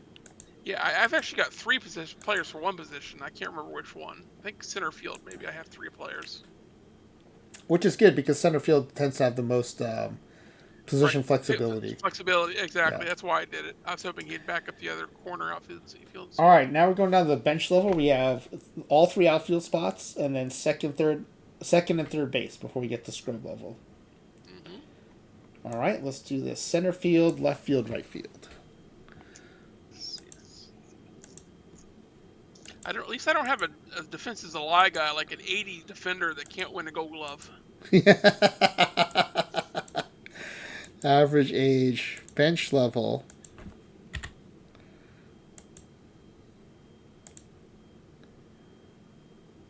Yeah, the bats definitely suffer. The fielding is down. You do have a couple base stealers, though. I do. I actually like this batch, and I'm going with Felipe Gomez. All right, Felipe Gomez, the top base stealer. Off scale stealing, actually. Mm-hmm. He could be a great pinch runner. And plays a little first base. Not bad. Nice. So he backs at first, left is in rain right. That's nice.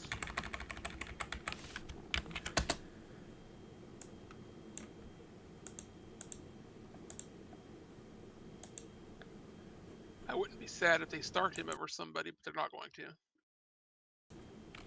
I think he had pretty good defense. Yeah, 55 defense in center field is not bad.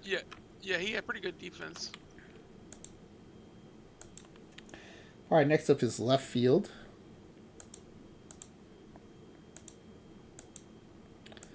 Average age, bench level.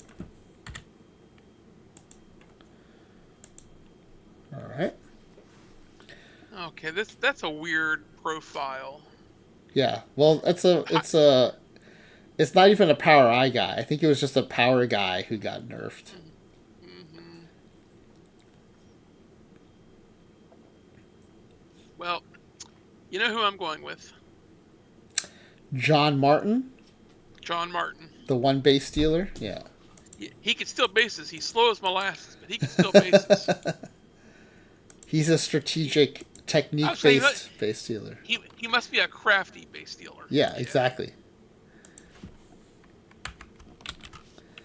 All right, bench level, left fielder, and then we go to right field next. And if you can't tell, I'm going small ball. All right, right fielder.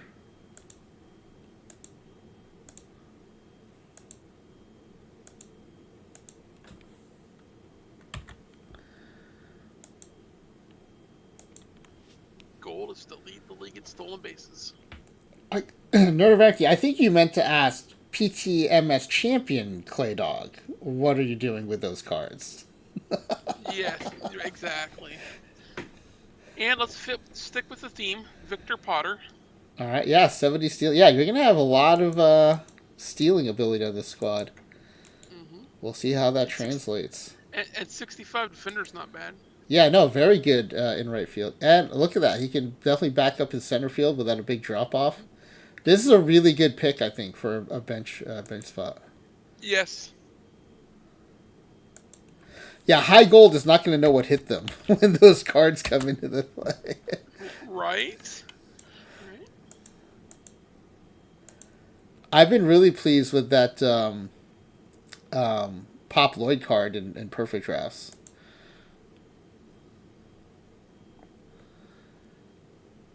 All right, let's see. You're a wizard, Harry. This is right field, and then second base, third base. Victor Potter, Harry Potter's cousin. There you go. Yeah. All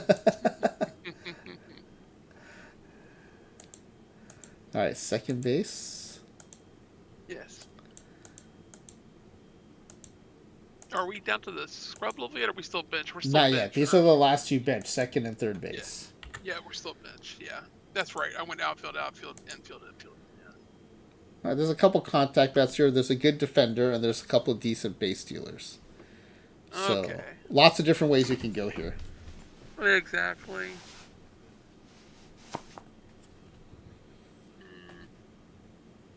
Well, the answer is Daniel Sanchez. Daniel Sanchez. Okay. Second best contact, best base stealer. The defenses are all over the place in this group, by the way. They go from 35 to 65. Right. Yeah, they're all over the place. I actually like Oscar a lot too, but yeah, I'm leaning into that stealing. Okay. Bench level. Last bench level player is going to be a third baseman.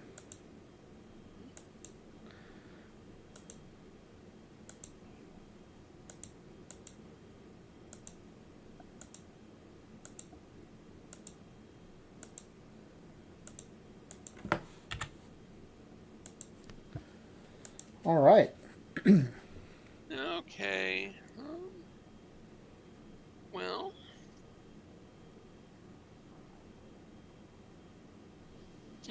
The answer is Gilberto Morales. Yeah, I think the best all-around player here, right? I mean, best all-around offensive player, I should say. Yeah, he's the bat. He's the bat. Best bat here. In a group that frankly did not have... Oh, he's a Swiss Army knife, though, so at least he can stand in a lot of positions for you. Oh, that's nice. So he's a good utility player. Yeah. Utility player. You have no idea how to predict war. Okay, well, that's one where as you watch more of these sims, you'll get a better hang of it. But it's... Anything above 10 for a batter is pretty crazy good. Mm-hmm. I'd say for a pitcher, too.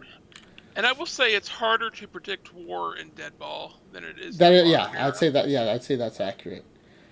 And I think it's harder to get really high war on the pitching staff too. Right. Yeah. Although I don't know how that plays out for dead ball. I could be way off that. Oh, that was it. That was your third baseman, right? Yes, that was the last. I think that was the last. Let me make sure we got. Yes, that was the third baseman because we did the second baseman before him. Yeah, that was your bench level third baseman. We have 23 players. Yep. So we have coming up the two scrub level players, yes. First baseman and a center fielder. The crown jewel.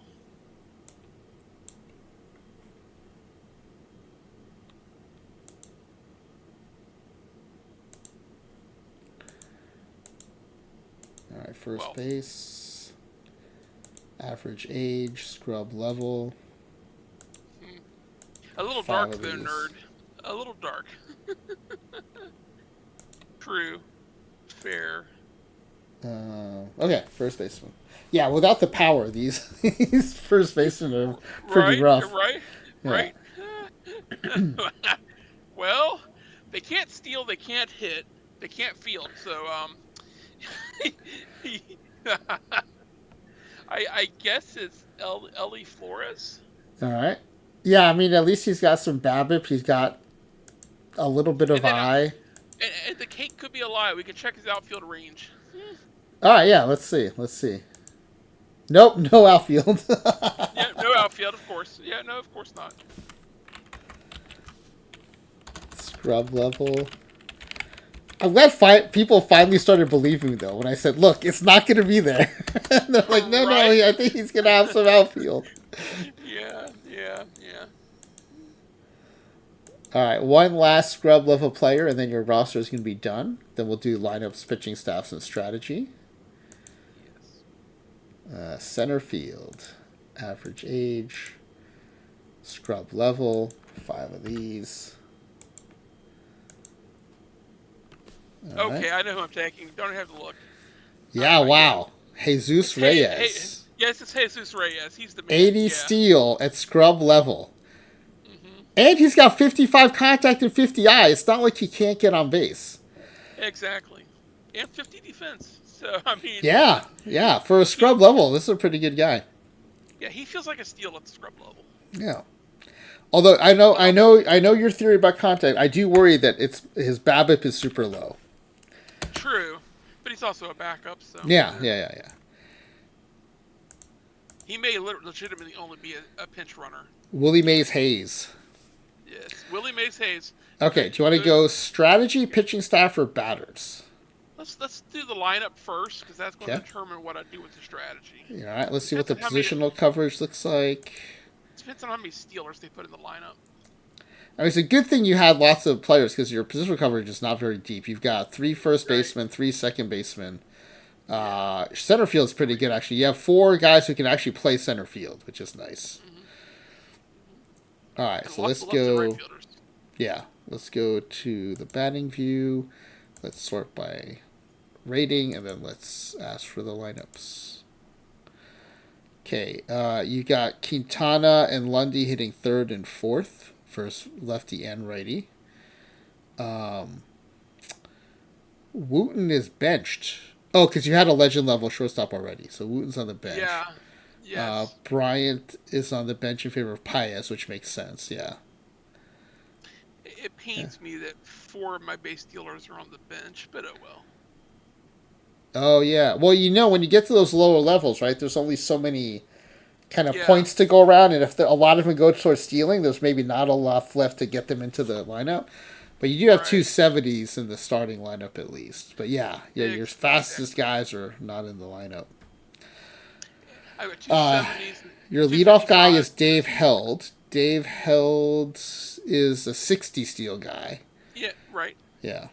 All right. Lineups or pitching staff? We're gonna go. Oh, sorry. Strategy or pitching staff? Strategy. Okay. Yeah, let's go strategy. Okay. Which one would you like to run? Small ball. Small ball. All right. And then pitching staff. Let's go to the ratings view. I do have 4 legitimate base dealers in the lineup, so that should be enough. Yeah. And at least 4. There might have been 5. Yeah, there might have been 5. Okay, so it's going Valdivieso as your number 1. Well, that's interesting. My 2 stars are 1 and 2. Huh. And then your Kevin Payne is number 2. Then Brian Hughes. And then it's going to De Jesus as your number 4. I'll be honest, the 2 stars are better than the 2 legends. Yeah, I mean that's how they ranked them too. Yeah. Mm-hmm.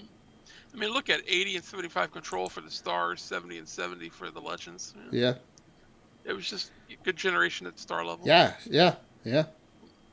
Okay. And that might be a clue as to the next iteration of the roster file, right? That the legends actually were no better than the stars. Right, yeah, maybe push the pitchers down to stars and get more legend hitters. Yeah.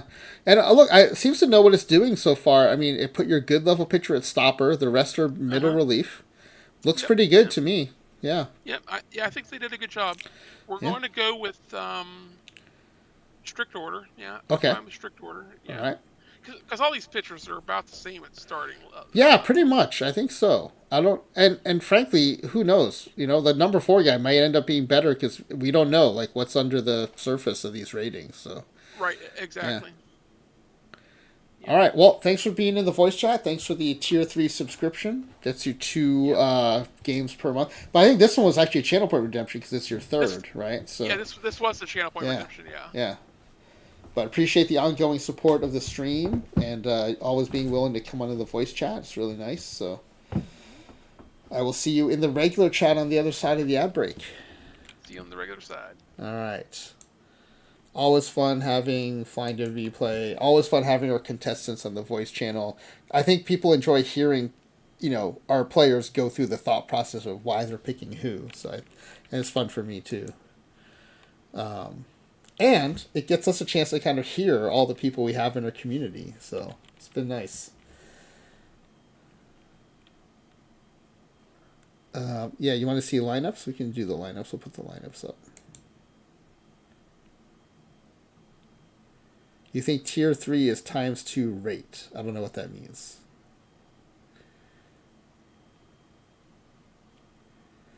All right, so let me see where relative to the ad break.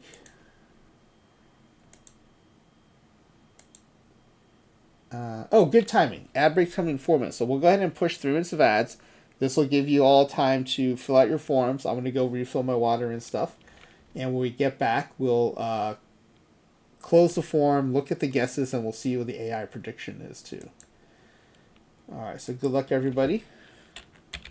The pack giveaway form.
Oh, I didn't realize that, Smiley Face Jane. I thought the subscriber channel rate point differences are a lot higher. I didn't realize they were 1.2, 1.4, and 2x.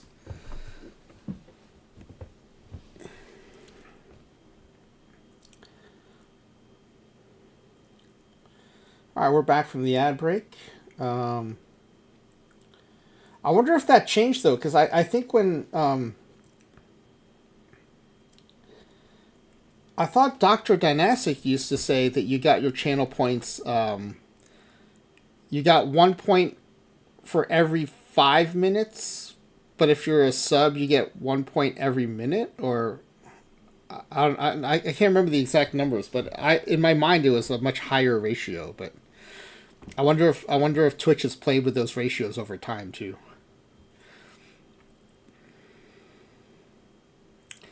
All right, so let's see. I think we're ready to run the sim.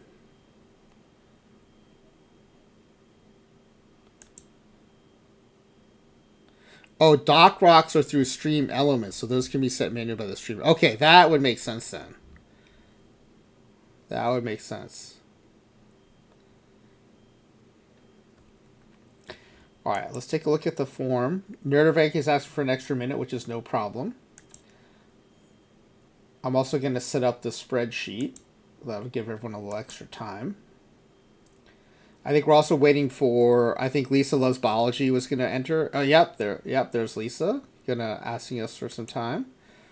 So no problem. We give a little extra time. I definitely don't want people to miss out just because of time, so...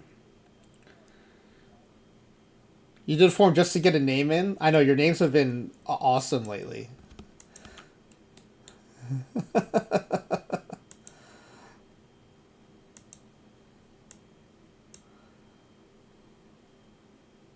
Oh, that's so good.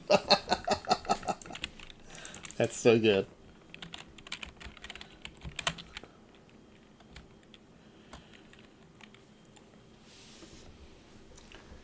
And she's related to Delino, is that right?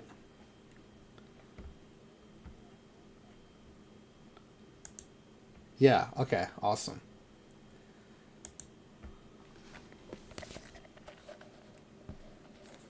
So for those who might not know, Smileyface Jane has been helping me build a roster of baseball player names connected to female athlete names by entering a different one every night in the pack giveaways.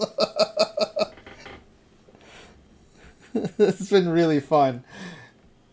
They've been really good names too. They've been awesome.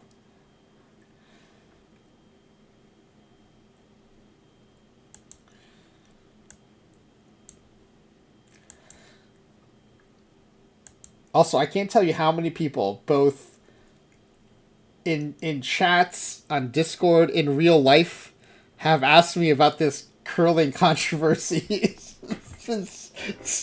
I text messages. I've gotten so many questions about this curling controversy. It's been pretty funny. Let's see. What was I going to look up? Oh yeah, the roster.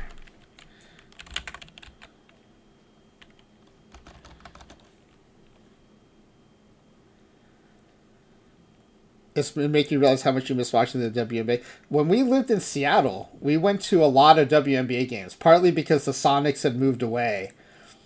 Yeah, and they're a good time too, and they're really organized around kids being there. So they have lots of giveaways and lots of stuff for kids to do for at the Storm. Oh, Reb Jr. got tickets to the Storm this season. Yeah, we always had a good time going to the Storm games.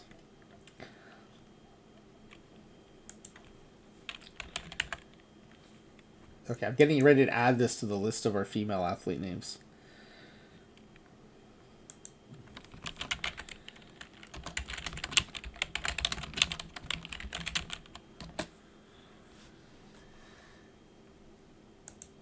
All right, let's see. Let me move this. Let me switch over to the pack giveaway form. Okay, Nerd of Anarchy and Lisa Loves Biology are both now in. Does anyone else want to get in? Please let me know. I will leave the form open. Or I will reopen the form. For now, I'm going to close the form.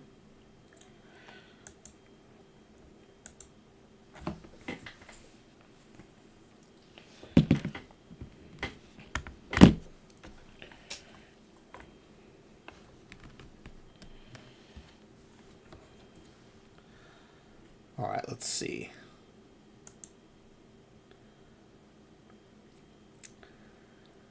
Yeah, I think, yeah, the Storm have had some rough patches for sure.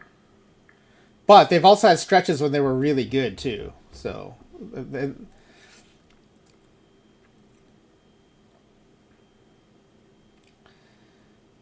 okay, here are, close the form. Here are the guesses. Let's take a look at the guesses. Oh, hold on. Before we do that, very important. I have to save this. I didn't save. And then we'll save as a quick start.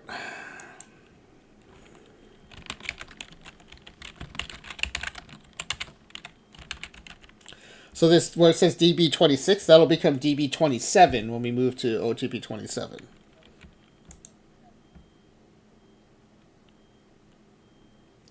Okay, the quick start's been saved. All right, here are the guesses. There are 5 of you in the contest tonight. Good luck, everybody. All right, everyone thinks this team will win the pennant to make it to the World Series. And the majority of you think they will win the World Series. Most of you think they'll be a Cy Young Award winner, and everyone thinks they'll be an MVP.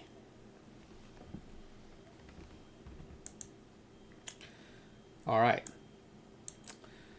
And then as far as the AI, let's see what the AI thinks. We'll move ahead to opening day.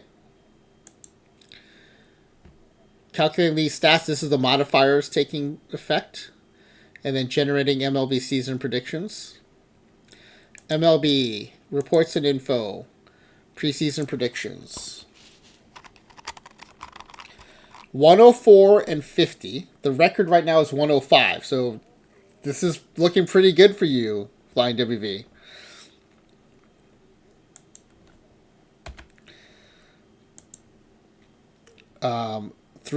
Again, this is the issue, right? 3 home runs.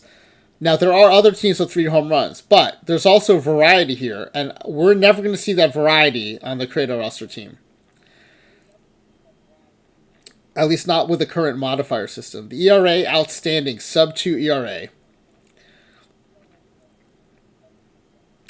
And projected to have the 1st, 4th, 6th, and 8th best pitchers in the league. So all 4 of the rotation are in the top 10. Batting wise, we're projected to have the 2nd, 3rd, 5th, 6th, and 10th best batters in the league.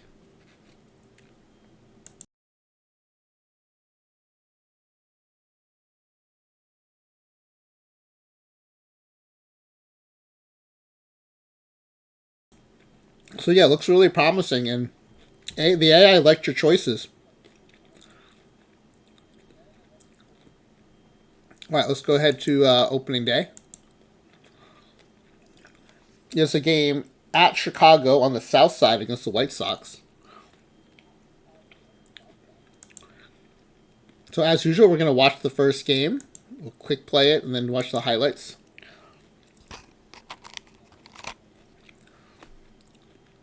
Now, unfortunately, the teams have the same color scheme, so it's going to be a little hard to see what's going on here. But the AI is jumping us all the way to the bottom of the 7th. With Chicago has the bases loaded. No outs and a 2-2 count. Infield is in. Liner. Oh, right to the first baseman.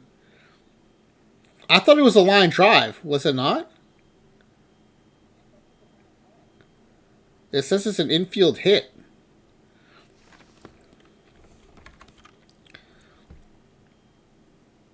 Oh, it did bounce. It bounced once really hard, and then he could have just walked to the bag.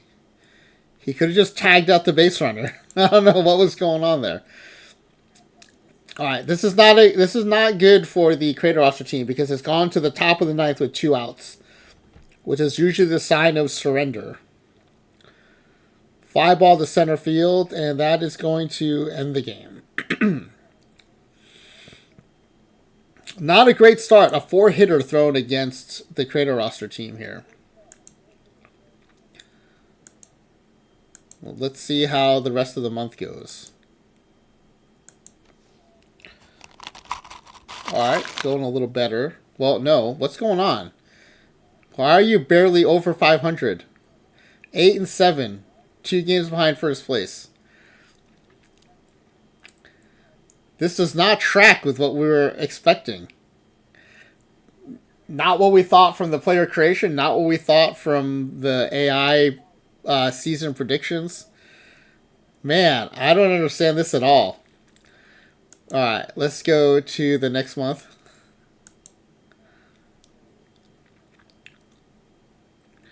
Alright, up to first place. Things are looking better. Win percentage continues to tick up.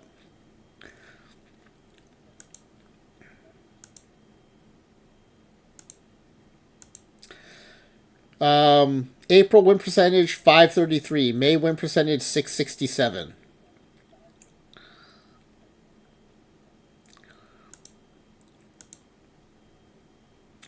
Jared Smith is leading the league and leading the majors in batting average, in fact.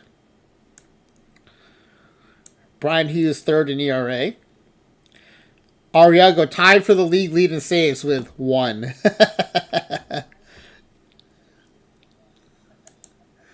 Alright, let's do the next month.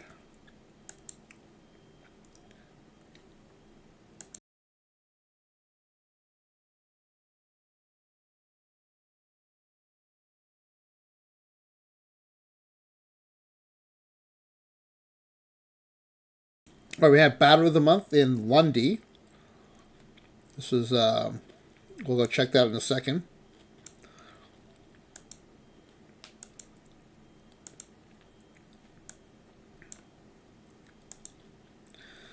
Lundy at 371, no home runs, 18 RBI, 15 runs scored, and a 402 on base percentage.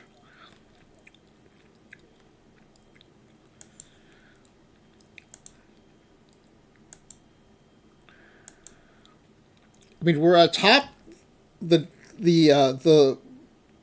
league, but we're only playing 580 ball. We'd be in third place in the National League.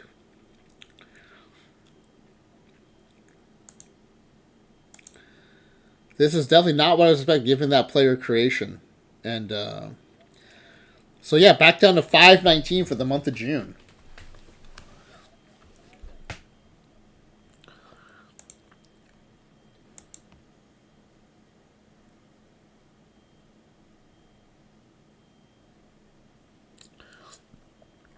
All right, let's go to All-Star break, which is just a week away.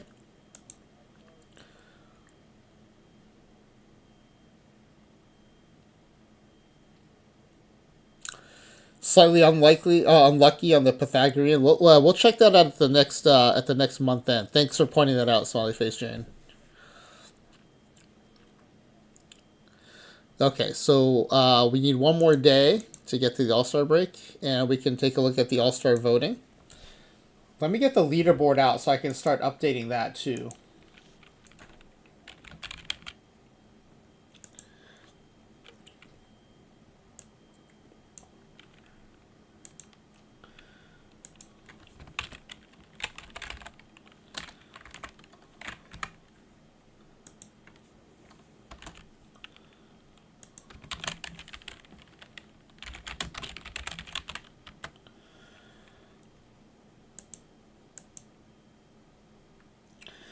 Okay, let's see how the voting went here.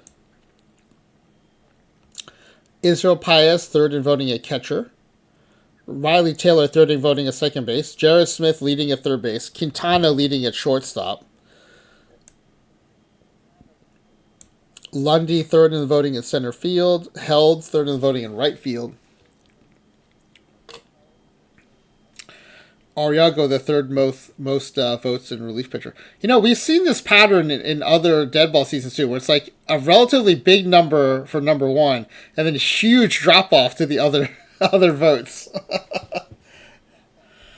Let's see how the starting pitchers are doing. Should they have gotten more votes? 13-4 for Valdivieso. 2.29 ERA. Hughes is 11-6 with a 1.89 ERA. Well, let's see what happens with the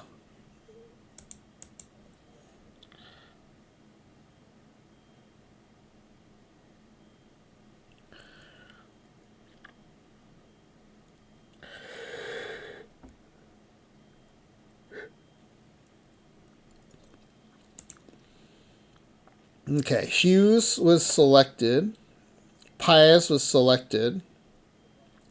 Taylor was selected. Smith was voted in. Quintana was voted in. Lundy was selected. So 6 All-Stars. You know, I should probably also mention in the pack giveaway form that with a smaller number of teams, with only 8 teams, the All-Star roster is also smaller. Right, because instead of having 12 or 14 or 15 teams that need to be represented, there's only 8 teams that need to be represented. And with the pitching staffs being smaller, you know you don't need as many players, so those all-star rosters are smaller. So 6 all-stars, pretty good. And actually, I usually double check these. So let's go 1, 2, 3, 4, 5, 6. Yeah, okay. So the home run challenge. All these single-digit home run hitters in the home run challenge. We don't have anyone in this, which is to be expected because of the modifier.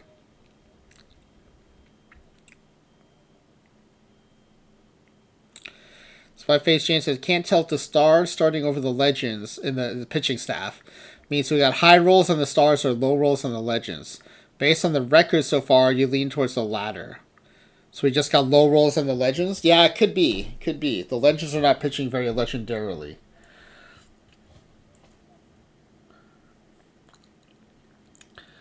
Alright, so let's see. We don't have a dog in this fight, so Sock Seabold and Harry Davis, Bresnahan and Lumley.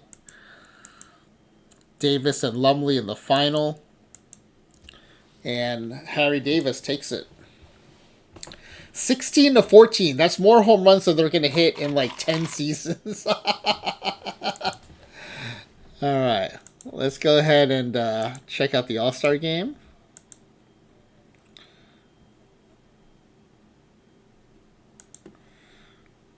Yeah, the reliever got those votes as before, so but the AI can definitely use some improvement on how they vote for pitchers in particular.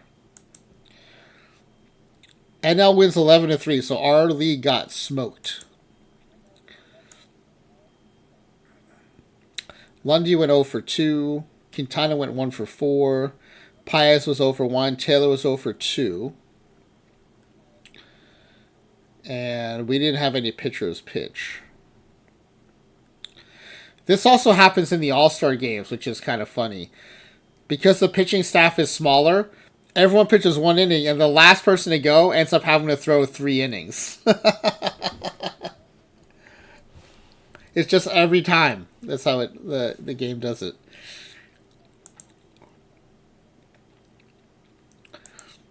All right, let's go to the standings view and...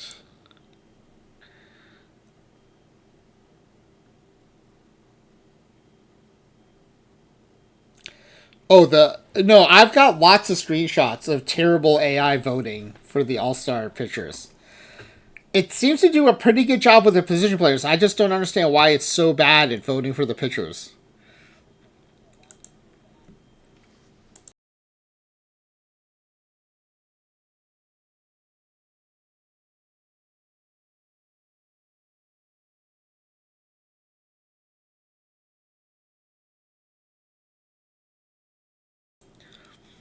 All right, we're back. We're up to 634, so we must have had a really good July.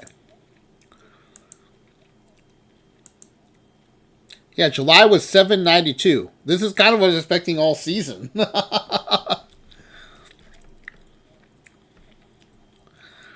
What a good month.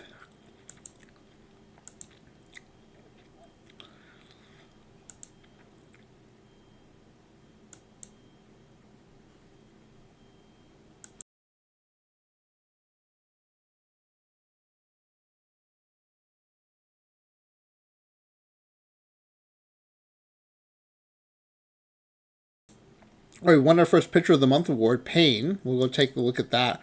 672. So an 808 win percentage in August. So really stepping it up. I mean, what happened in May and June? That's wild. All right, let's see this Pitcher of the Month award. Payne went 6-1.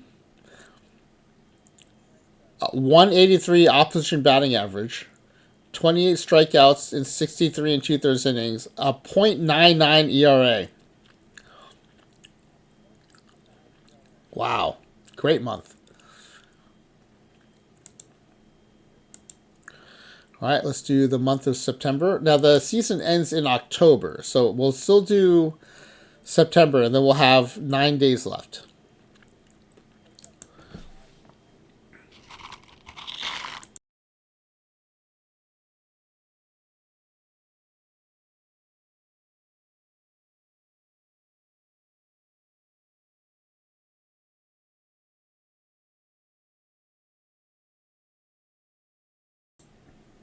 All right. We've got 7 games left, it looks like.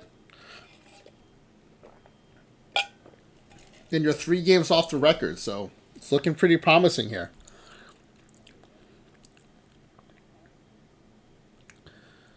Let's go day by day. Let's see what happens. 24-10, Javi De Jesus on the mound against Addy Joss. This is quite a pitching matchup here. You know, we have not had a good Addy Joss card. I wonder if we're going to get a 100 plus Addy Joss card.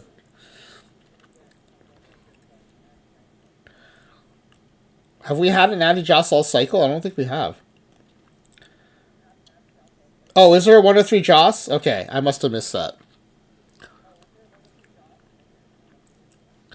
Oh no, I believe you. I have not been very good about keeping up with all the new cards. All right, Lisa loves biology has your back on that one.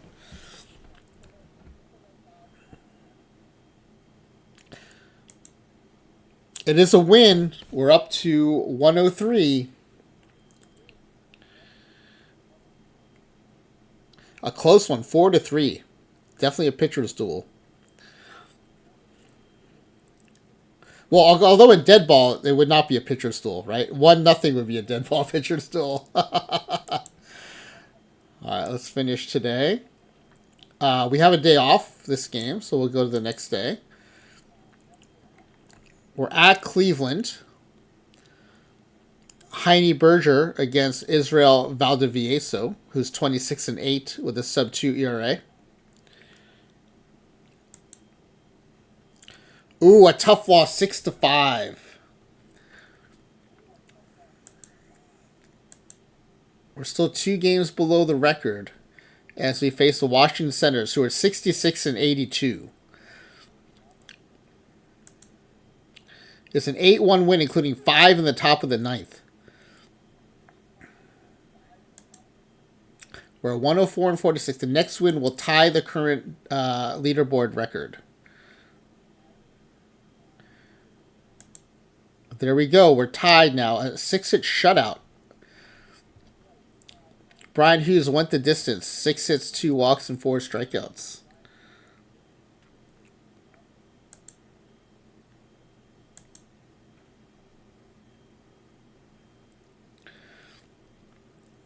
De Jesus on the mound again, this time against Cy Falkenberg, who had a PTMS or PTCS card. It's a 4-3 win, another tight one. The winning run was scored in the 8th inning. So FlyingWV now has the dead ball record for right now. An off day as we had to play Boston. I thought it was Cy Young. Yeah, Cy Young, 18-20 versus Valdivieso, 26-9. It takes 10 innings, but they get the win. Valdivieso must have pitched 10 innings because he got the win. Let's check this out. One in the top of the 8th. Top of the 10th. Scored 2 in the 5th to tie it. Look at all these pinch hitters. Oh, it's not pinch hitters. It's with the tag. The names are so long that it runs over.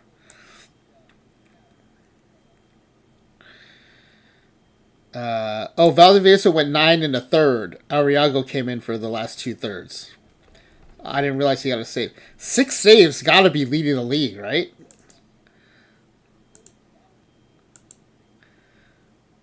Six saves.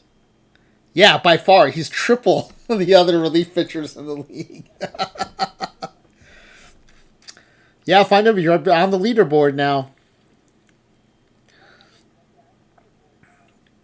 All right, let's see. We've got 2 more games left.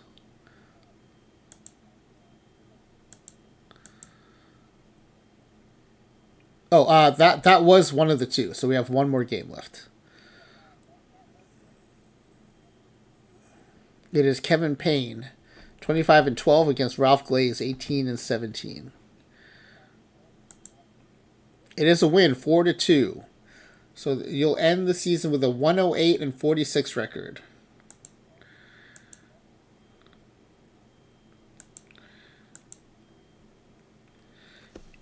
ERA crown and most pitching wins. Smith and Quintana finished 2nd and 3rd in batting. The AL in general trailing the NL in batting big time. Look, why is offense so down in the AL? Look at these RBI totals. Okay, wait, hear me out for a second. This is almost like the opposite of what happened when we turned the modifiers off. And if you remember, FlyingWV's entire league had more home runs than the other league. This time around, we have the modifiers on, so we have a low-power team. And frankly, they also hit pretty low, and so the entire league is hitting low. What is happening here? Am I reading too much of this, or does this seem like the opposite of what happened with the modifiers?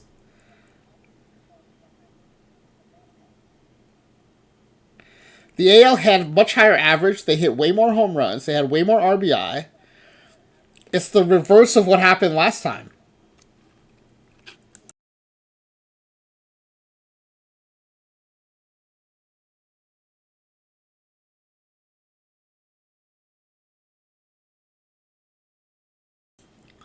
Yeah, in 1907, let's see, 1907 AL.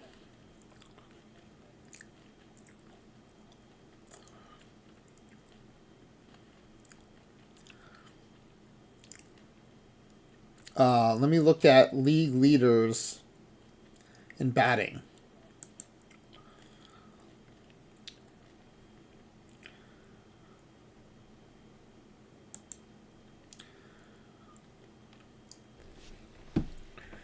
Yeah, so the batting average leaders will be Ty Cobb and Crawford at 350 and 325. So part of the problem, I think this is what Smiley Face Jane might be getting at, is we've eliminated the top 2 hitters in the league. Or at least we've replaced them, right? Because FlyingWV took over the Tigers.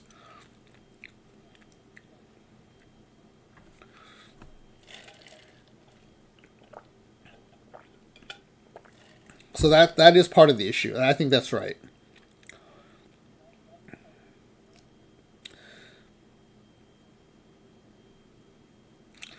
NL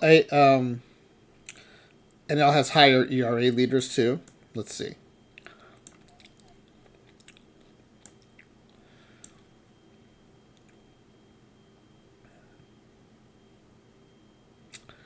I don't know. I think our the AL ERA leaders seem higher.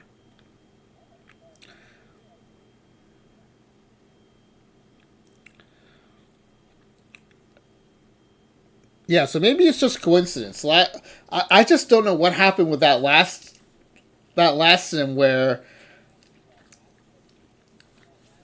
one team with big power just suddenly made everyone else have more power too.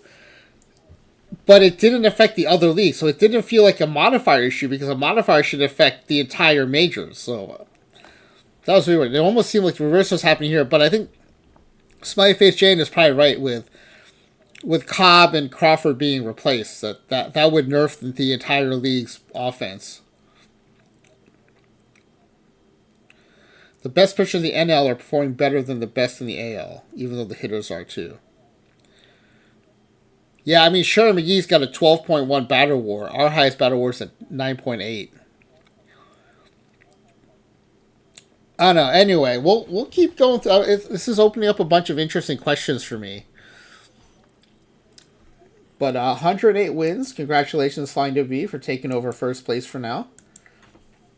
I say for now because I know Nerd of Anarchy, who's got the lead in regular creator roster and lowball, I think tied for lowball, is playing dead ball tomorrow. So we'll see if this record can stand.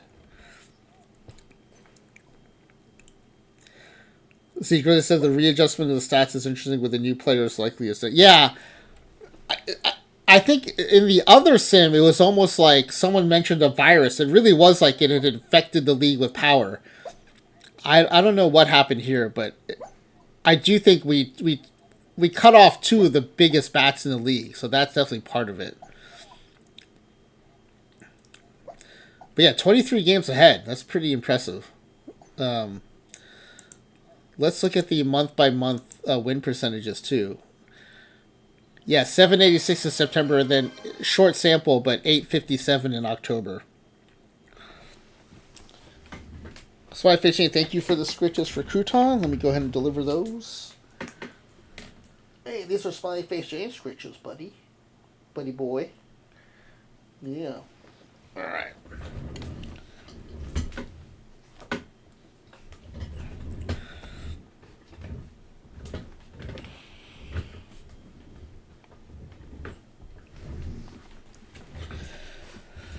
Alright. He sounded like he needed them. He's sleeping half on his bed and half off. I don't know what this guy's up to. Alright, so yeah, a really good performance in October there. Put you over the top. Alright, well, let's go ahead and save the regular season. And let's go right to the World Series. Do you want to go to a 3-man rotation? It would end up putting De Jesus in the bullpen. I think it's less about do you want to get him out of the rotation and more about do you want to get him into the bullpen. Okay, we're going to let it ride as is.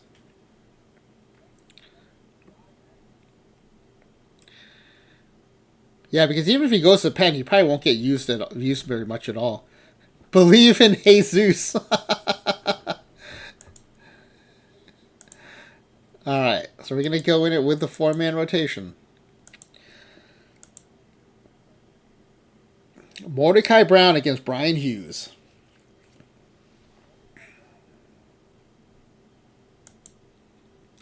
It's a 5-2 win. The Creator Roster team takes game 1. They were out hit. They made more errors, but they still won 5-2. They came from behind to win 4 runs in the bottom of the 8th to win it. How did those runs happen? You got to find out. Bottom of the 8th. All right, Brown was still in the game. Dave Held hit a single. Jared Smith bunted him over. So you gave up an out and still scored 4 runs. A ground out to advance the runner to third. 2 outs with the runner on third.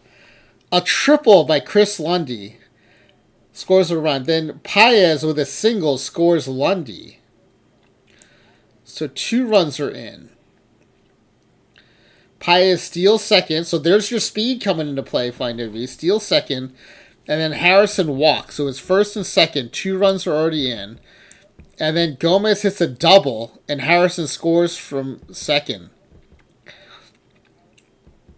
Or scores from first. He would have scored from first. Yeah. 4 runs, all cobbled together. Very nice. A 4-run small ball inning. Alright.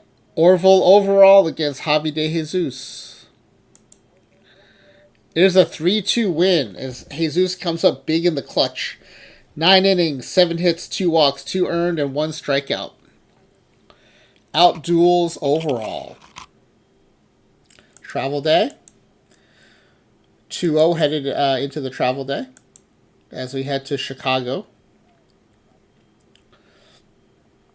Valdivieso on the mound. That's, I think, who you definitely want throwing. And it's a 3-1 win. Valdivieso gives up 1 run, 5 hits, 1 walk, no strikeouts. Yeah, these Cubs are amazing. They've had some really good postseasons, but this Creator roster team is taming their bats big time. All right, it is Mordecai Brown and Kevin Payne, a rematch. Oh no, not a rematch of Game 1. We're going. Oh, because we have 4 starters. So Kevin Payne on the mound. Peerless leader. Peerless whisperer is pretty good too, though. Congratulations, FlyingWV sweeping the postseason. 4-2 win. You went with the 4th starter, and Kevin Payne paid off. 9 innings, 6 hits, 2 walks, 2 earned, 2 strikeouts. Lundy went 3 for 4 with a double and 3 RBI. Congratulations, FlyingWV.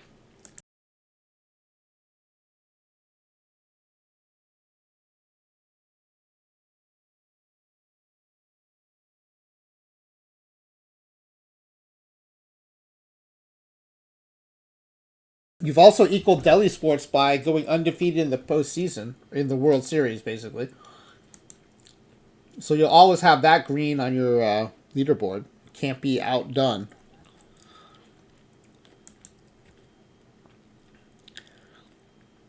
All right, let's go to... I was like seeing the awarding of the trophy. There we go. This one was just for the Tigers win the World Series. All right, let's go to...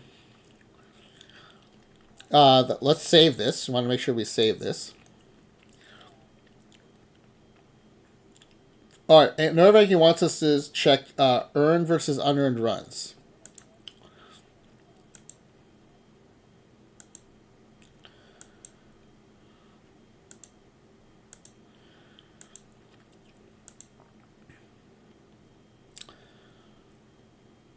Scored or given up? I guess given up.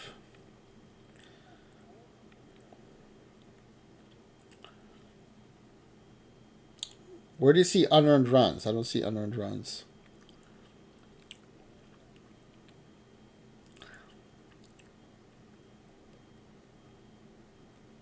This is under pitching.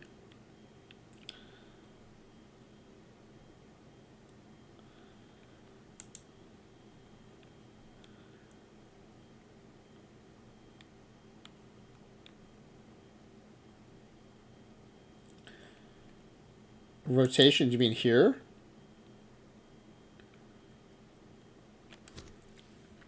Oh, I see. I mean, to see at the team level, you should go here.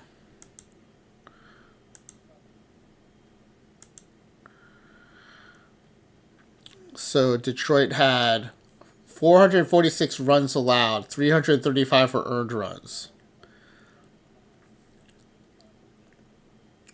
So 91 unearned runs. Compared to Philadelphia, who had 138 unearned runs.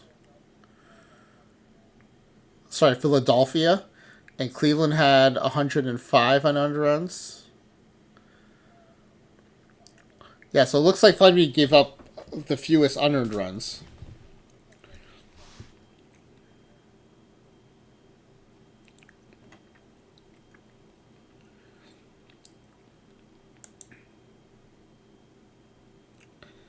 All right, let's go to the mailbox for the postseason awards. All right, Great Glove Awards.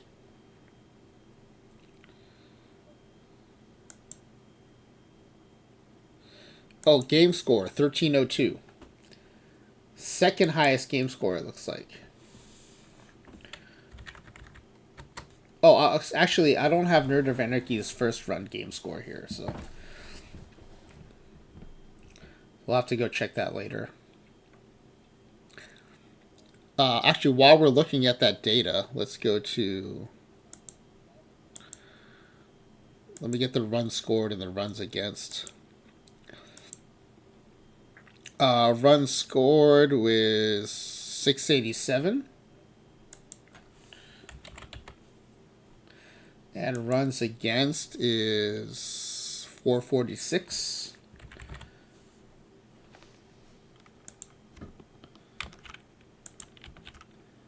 That is a new high for... 295 was Delhi Sports run differential. That was a 241 run differential tonight. But you did get a World Series and a World Series championship.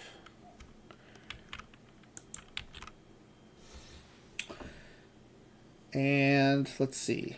Yeah, postseason awards. Here, why don't we do this? Nerveki, if you want to screenshot this, go ahead and screenshot it, and then you can do whatever you want with the data.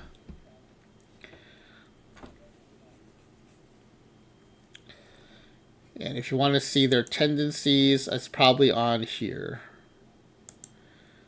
Then you can screenshot this. This has their ground ball, fly ball tendencies, and you'll have all of that.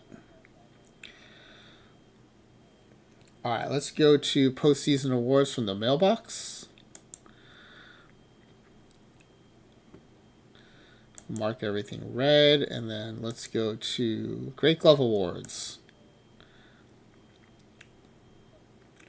2 Great Glove Awards. Let's see how they look in context. Alt Rock at pitcher, Paez at catcher with a 60 defense. Jared Smith with a 55 defense. You know, you never used to see 50s or 55s when Gold Gloves in older versions of OOTP, but we've even seen a 45 win a Gold Glove in OOTP 26. So 2 Gold Gloves. That is tied for the highest, ties the record for most. You also had the most All-Stars ever with 6. Nice.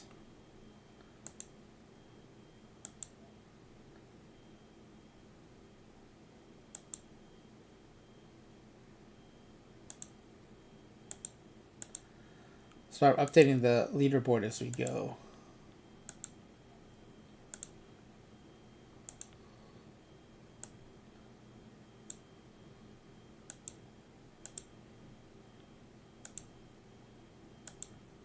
Oops. All right, and then reliever of the year. Now, usually there is no reliever of the year award. I think because no one's qualified. There's not enough, whether it's innings to qualify. So yeah, our closer had 21 2/3 innings. 1 3 with 6 saves. Led the league in saves. So I anticipate there will also be no relief pitcher of the year award. Yeah, so no award shows up there. Platinum Stick Award. 5! Holy cow. Nice. Wow. Paez, 287 average, 23 stolen bases. Jared Smith hit 304. And again, in the league, without Crawford or Cobb, this 304 was, I think, good for second best. Quintana at shortstop hit 303. Lundy in center field hit 279 with 20 stolen bases. And then Dave Held hit 296. So 1, 2, 3, 4, yeah, 5. That is the new record. So FlyingWV set all kinds of records for postseason awards this run. Very nice.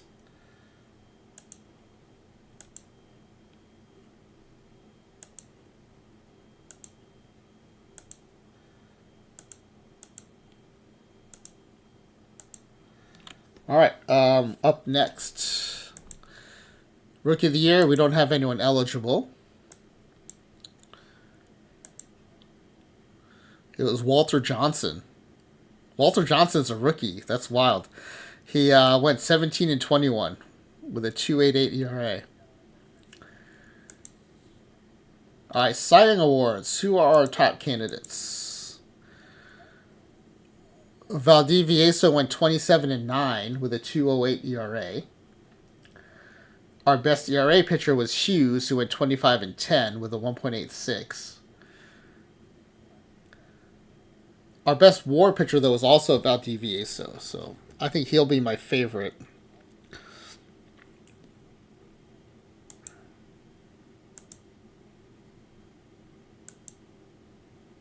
Oh, we did not win it.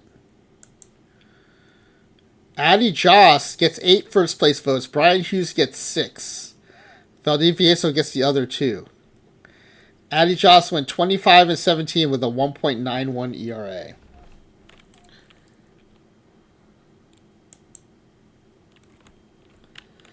Spyface James said Valdivieso must have gotten really unlucky with runners on to have had a better BABIP and FIP than Hughes, but a worse ERAs. Or Hughes was really lucky. Yeah. Yeah. That's a good interpretation of that data. I like it. All right, now MVP. No one's won an MVP yet. The closest was Nerd of Anarchy. He had a second place candidate.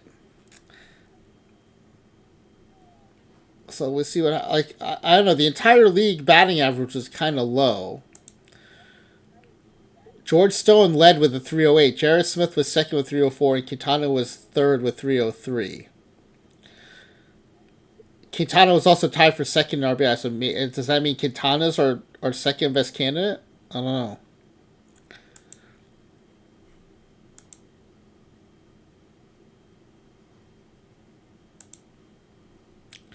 We sort by OPS. Paez at catcher had a 786. Quintana had a 769. These OPSs are really low. Even for dead ball, they seem pretty low. I mean, I get there are no home runs in the mix, but man, they're pretty low.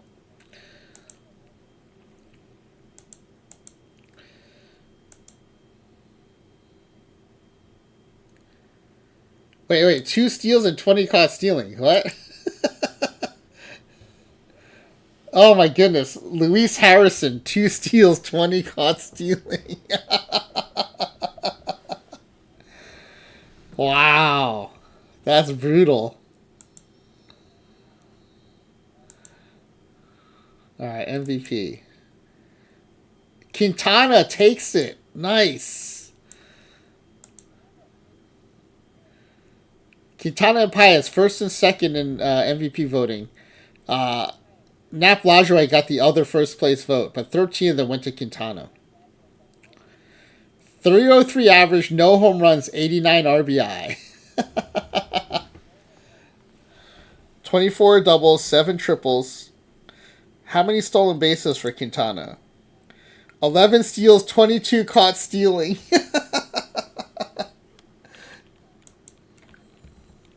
Amazing MVP win.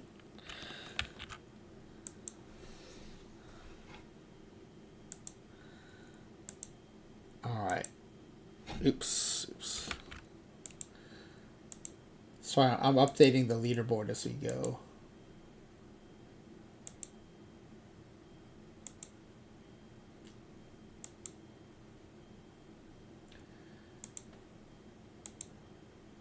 right.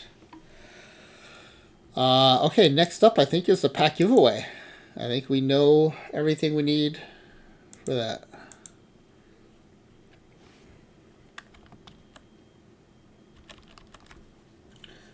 All right, let me line up the spreadsheet version here.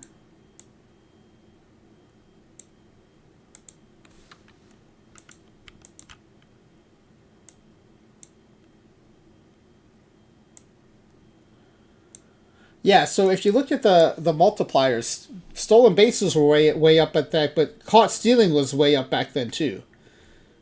And you know, when it's time for like PTCS bills and stuff, I hear a lot of people talk about stolen bases up, but not enough people talking about, okay, but what about caught stealing?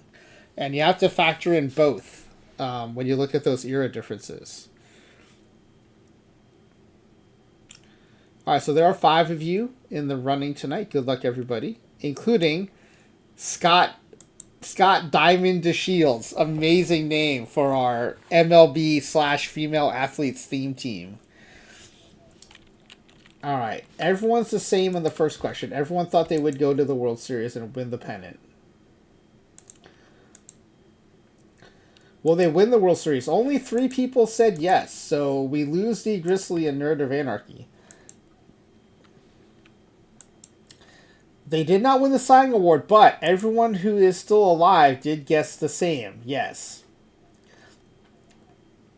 Everyone also guessed yes for MVP, so everyone's still alive there. So it's going to come down to regular season wins. The total was 108. 108. Slyface J guessed too many wins. Slyface J guessed more wins than there are games in the season.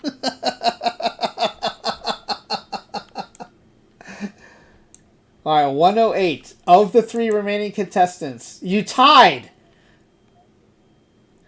Flying Crouton was 2 under. Lisa Lesvalgi was 2 over.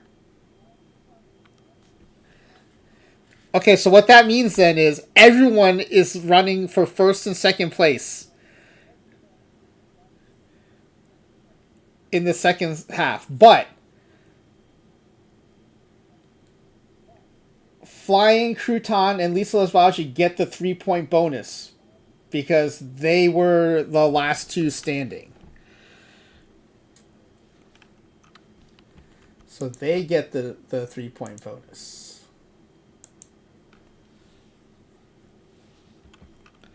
Red Jim said, chat is historically great at filling out forms. Surely I've never messed up on one of those.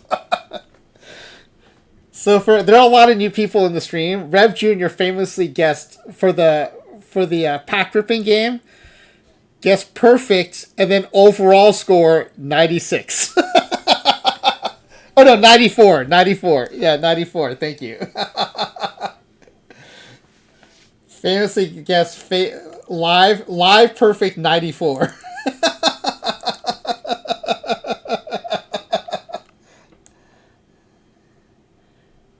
Yeah, Reb Jr. is a legend. For those of you who are new, Reb Jr. is a legend.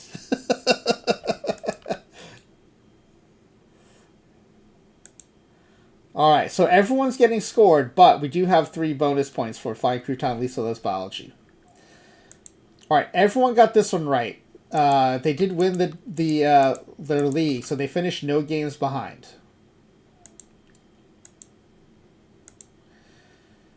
All right, how many All-Stars? It was a new record. It was 6. 6 All-Stars. So Flying Crouton gets that exactly right. Gets a solo point, getting that exactly right. Gold Glove winners. There were 2 Gold Glove winners. So, Flying Crouton, Z Grizzly, Nerd of Anarchy, Lisa of Biology, all 1 away.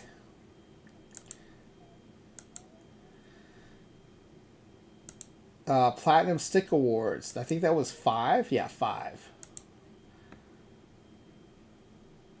So Scott Diamond DeShields, Flying Crouton, Z Grizzly, and Nerd of Anarchy were all 3 away.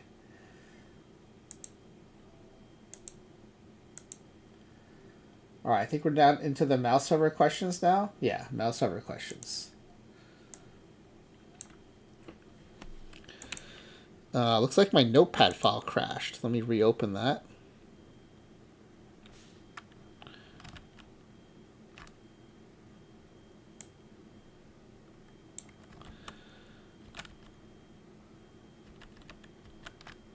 Okay. Offensive categories 3, 1, and 15.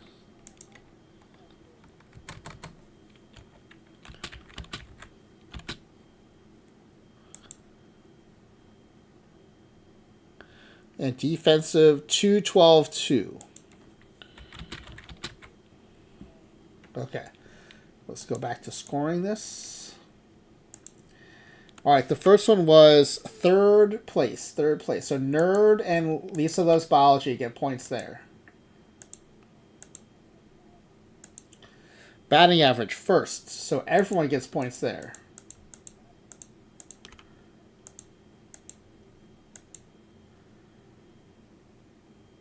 And then home runs hit, 15th out of 16.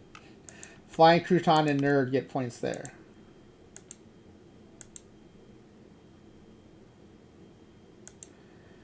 ERA, second. Nerd gets a solo point. That could be big. Strikeouts thrown, 12th.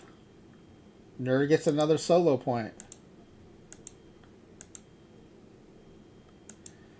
And the defensive efficiency, second. Scott Diamond DeShields and Lisa Loves Biology get points there. Okay, so headed into the batting questions. We got 4 points for Smiley Face Jane. 6 plus 3 bonus for 9 for Flying WV. 4 for Z Grizzly. Despite not getting the bonus, 8 for the Nerd of Anarchy. 5 plus 3 bonus or 8 for Lisa Loves Biology. Now, there's enough questions where everyone's still in the running here as we head to the offensive questions. Now, this is triples tonight. It is triples for dead ball. So how many triples for the team leader in triples? 30 from the catcher. Your catcher hit 30 triples, Flying WV.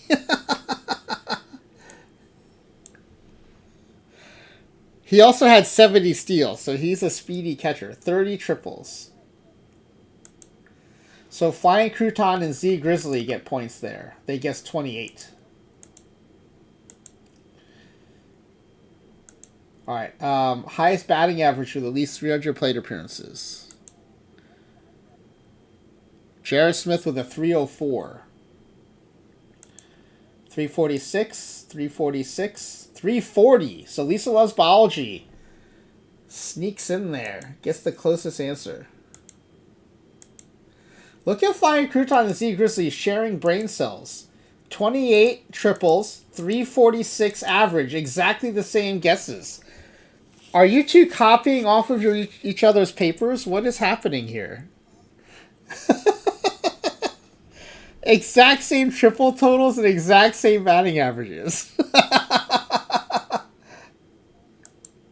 All right, next up is OPS. Paez with a 786 OPS. Look at this. Lisa Loves Biology with a 750. Spot on. Wow. And then Batter War. 8.4 by Quintana. 8.4. So Z Grizzly gets a big solo point there. All right, heading in the pitching section, we've got Scott Diamond DeShields with 4. Flying Crouton up to 10. Z Grizzly picks up 2 points to move up to 6. Nerd stays at 8. And Lisa Loves Biology moves up 2 to 10. And Lisa Loves Biology had the more recent answer right, so she is technically ahead of Flying Crouton by the tiebreak. Still within range to catch up are Z Grizzly and Nerd of Anarchy. All right, on the pitching side, how many strikeouts by the team leader in strikeouts? 128 by Kevin Payne. 128. Z Grizzly is 7 away, so I think Z Grizzly takes that one. Very good guess. All right, ERA. ERA by the team leader with at least 100 innings pitched. Brian Hughes, 1.86. 1.86. Z Grizzly again. 0.05 away.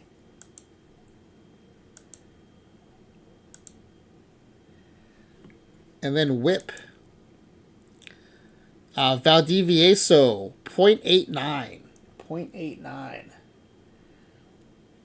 Low answer is going to take it. Low answer is Lisa Loves Biology, 0.95. And finally, Pitcher War, 7.9. Valdivieso, 7.9. Nerd of Anarchy with an 8.2.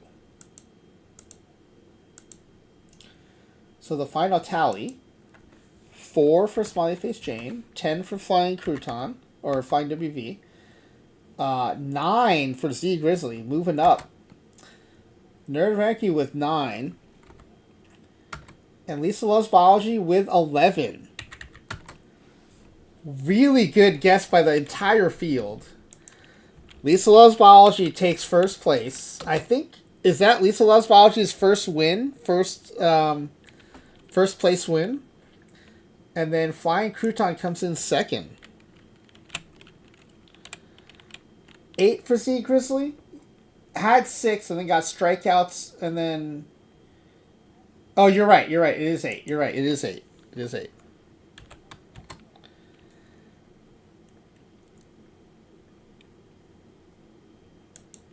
It is 8.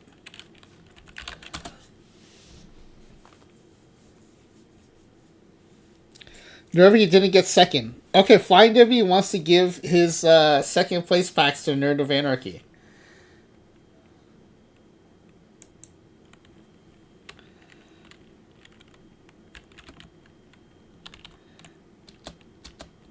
Alright, so Nerd of Anarchy is going to get second place packs courtesy of Flying WV. Yeah, no, all the guesses were great. Except for Smiley Face Jane, who clearly was messing around, guessing 162 wins for most wins.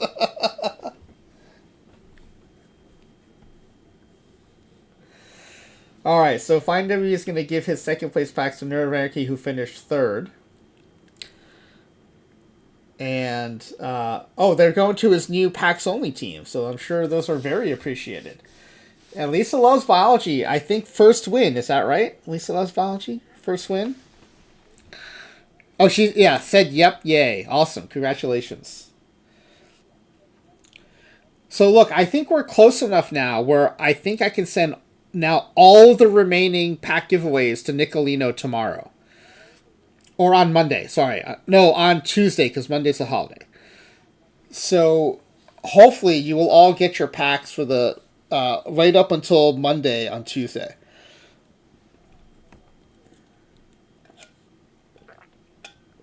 Yeah, there's still 9 guys who get the pitcher. The pitcher would get the Silver Slugger Award. Yeah. All right, well, that was a fun pack giveaway, too. Fun sim, fun pack giveaway. Congratulations to Flying W for taking over the leaderboard. We'll see if it lasts more than a day, because I know Nerd of Anarchy is anxious to get in there and battle it out. And, of course, big congratulations to PTMS champion, Claydog.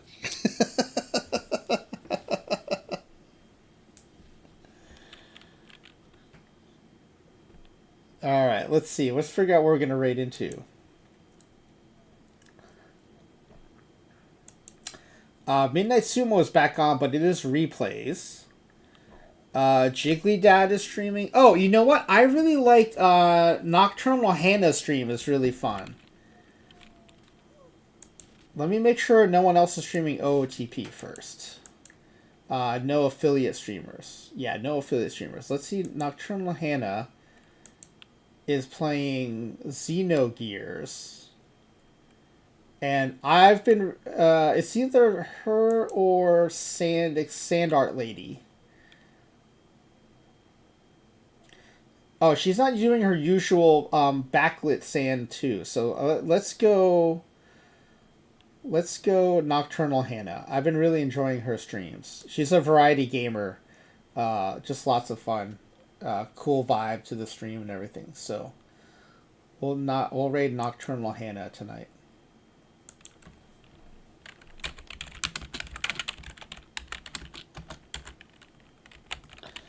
Is there an H at the end of Hannah? I don't think there is. Nocturnal Hannah. Okay.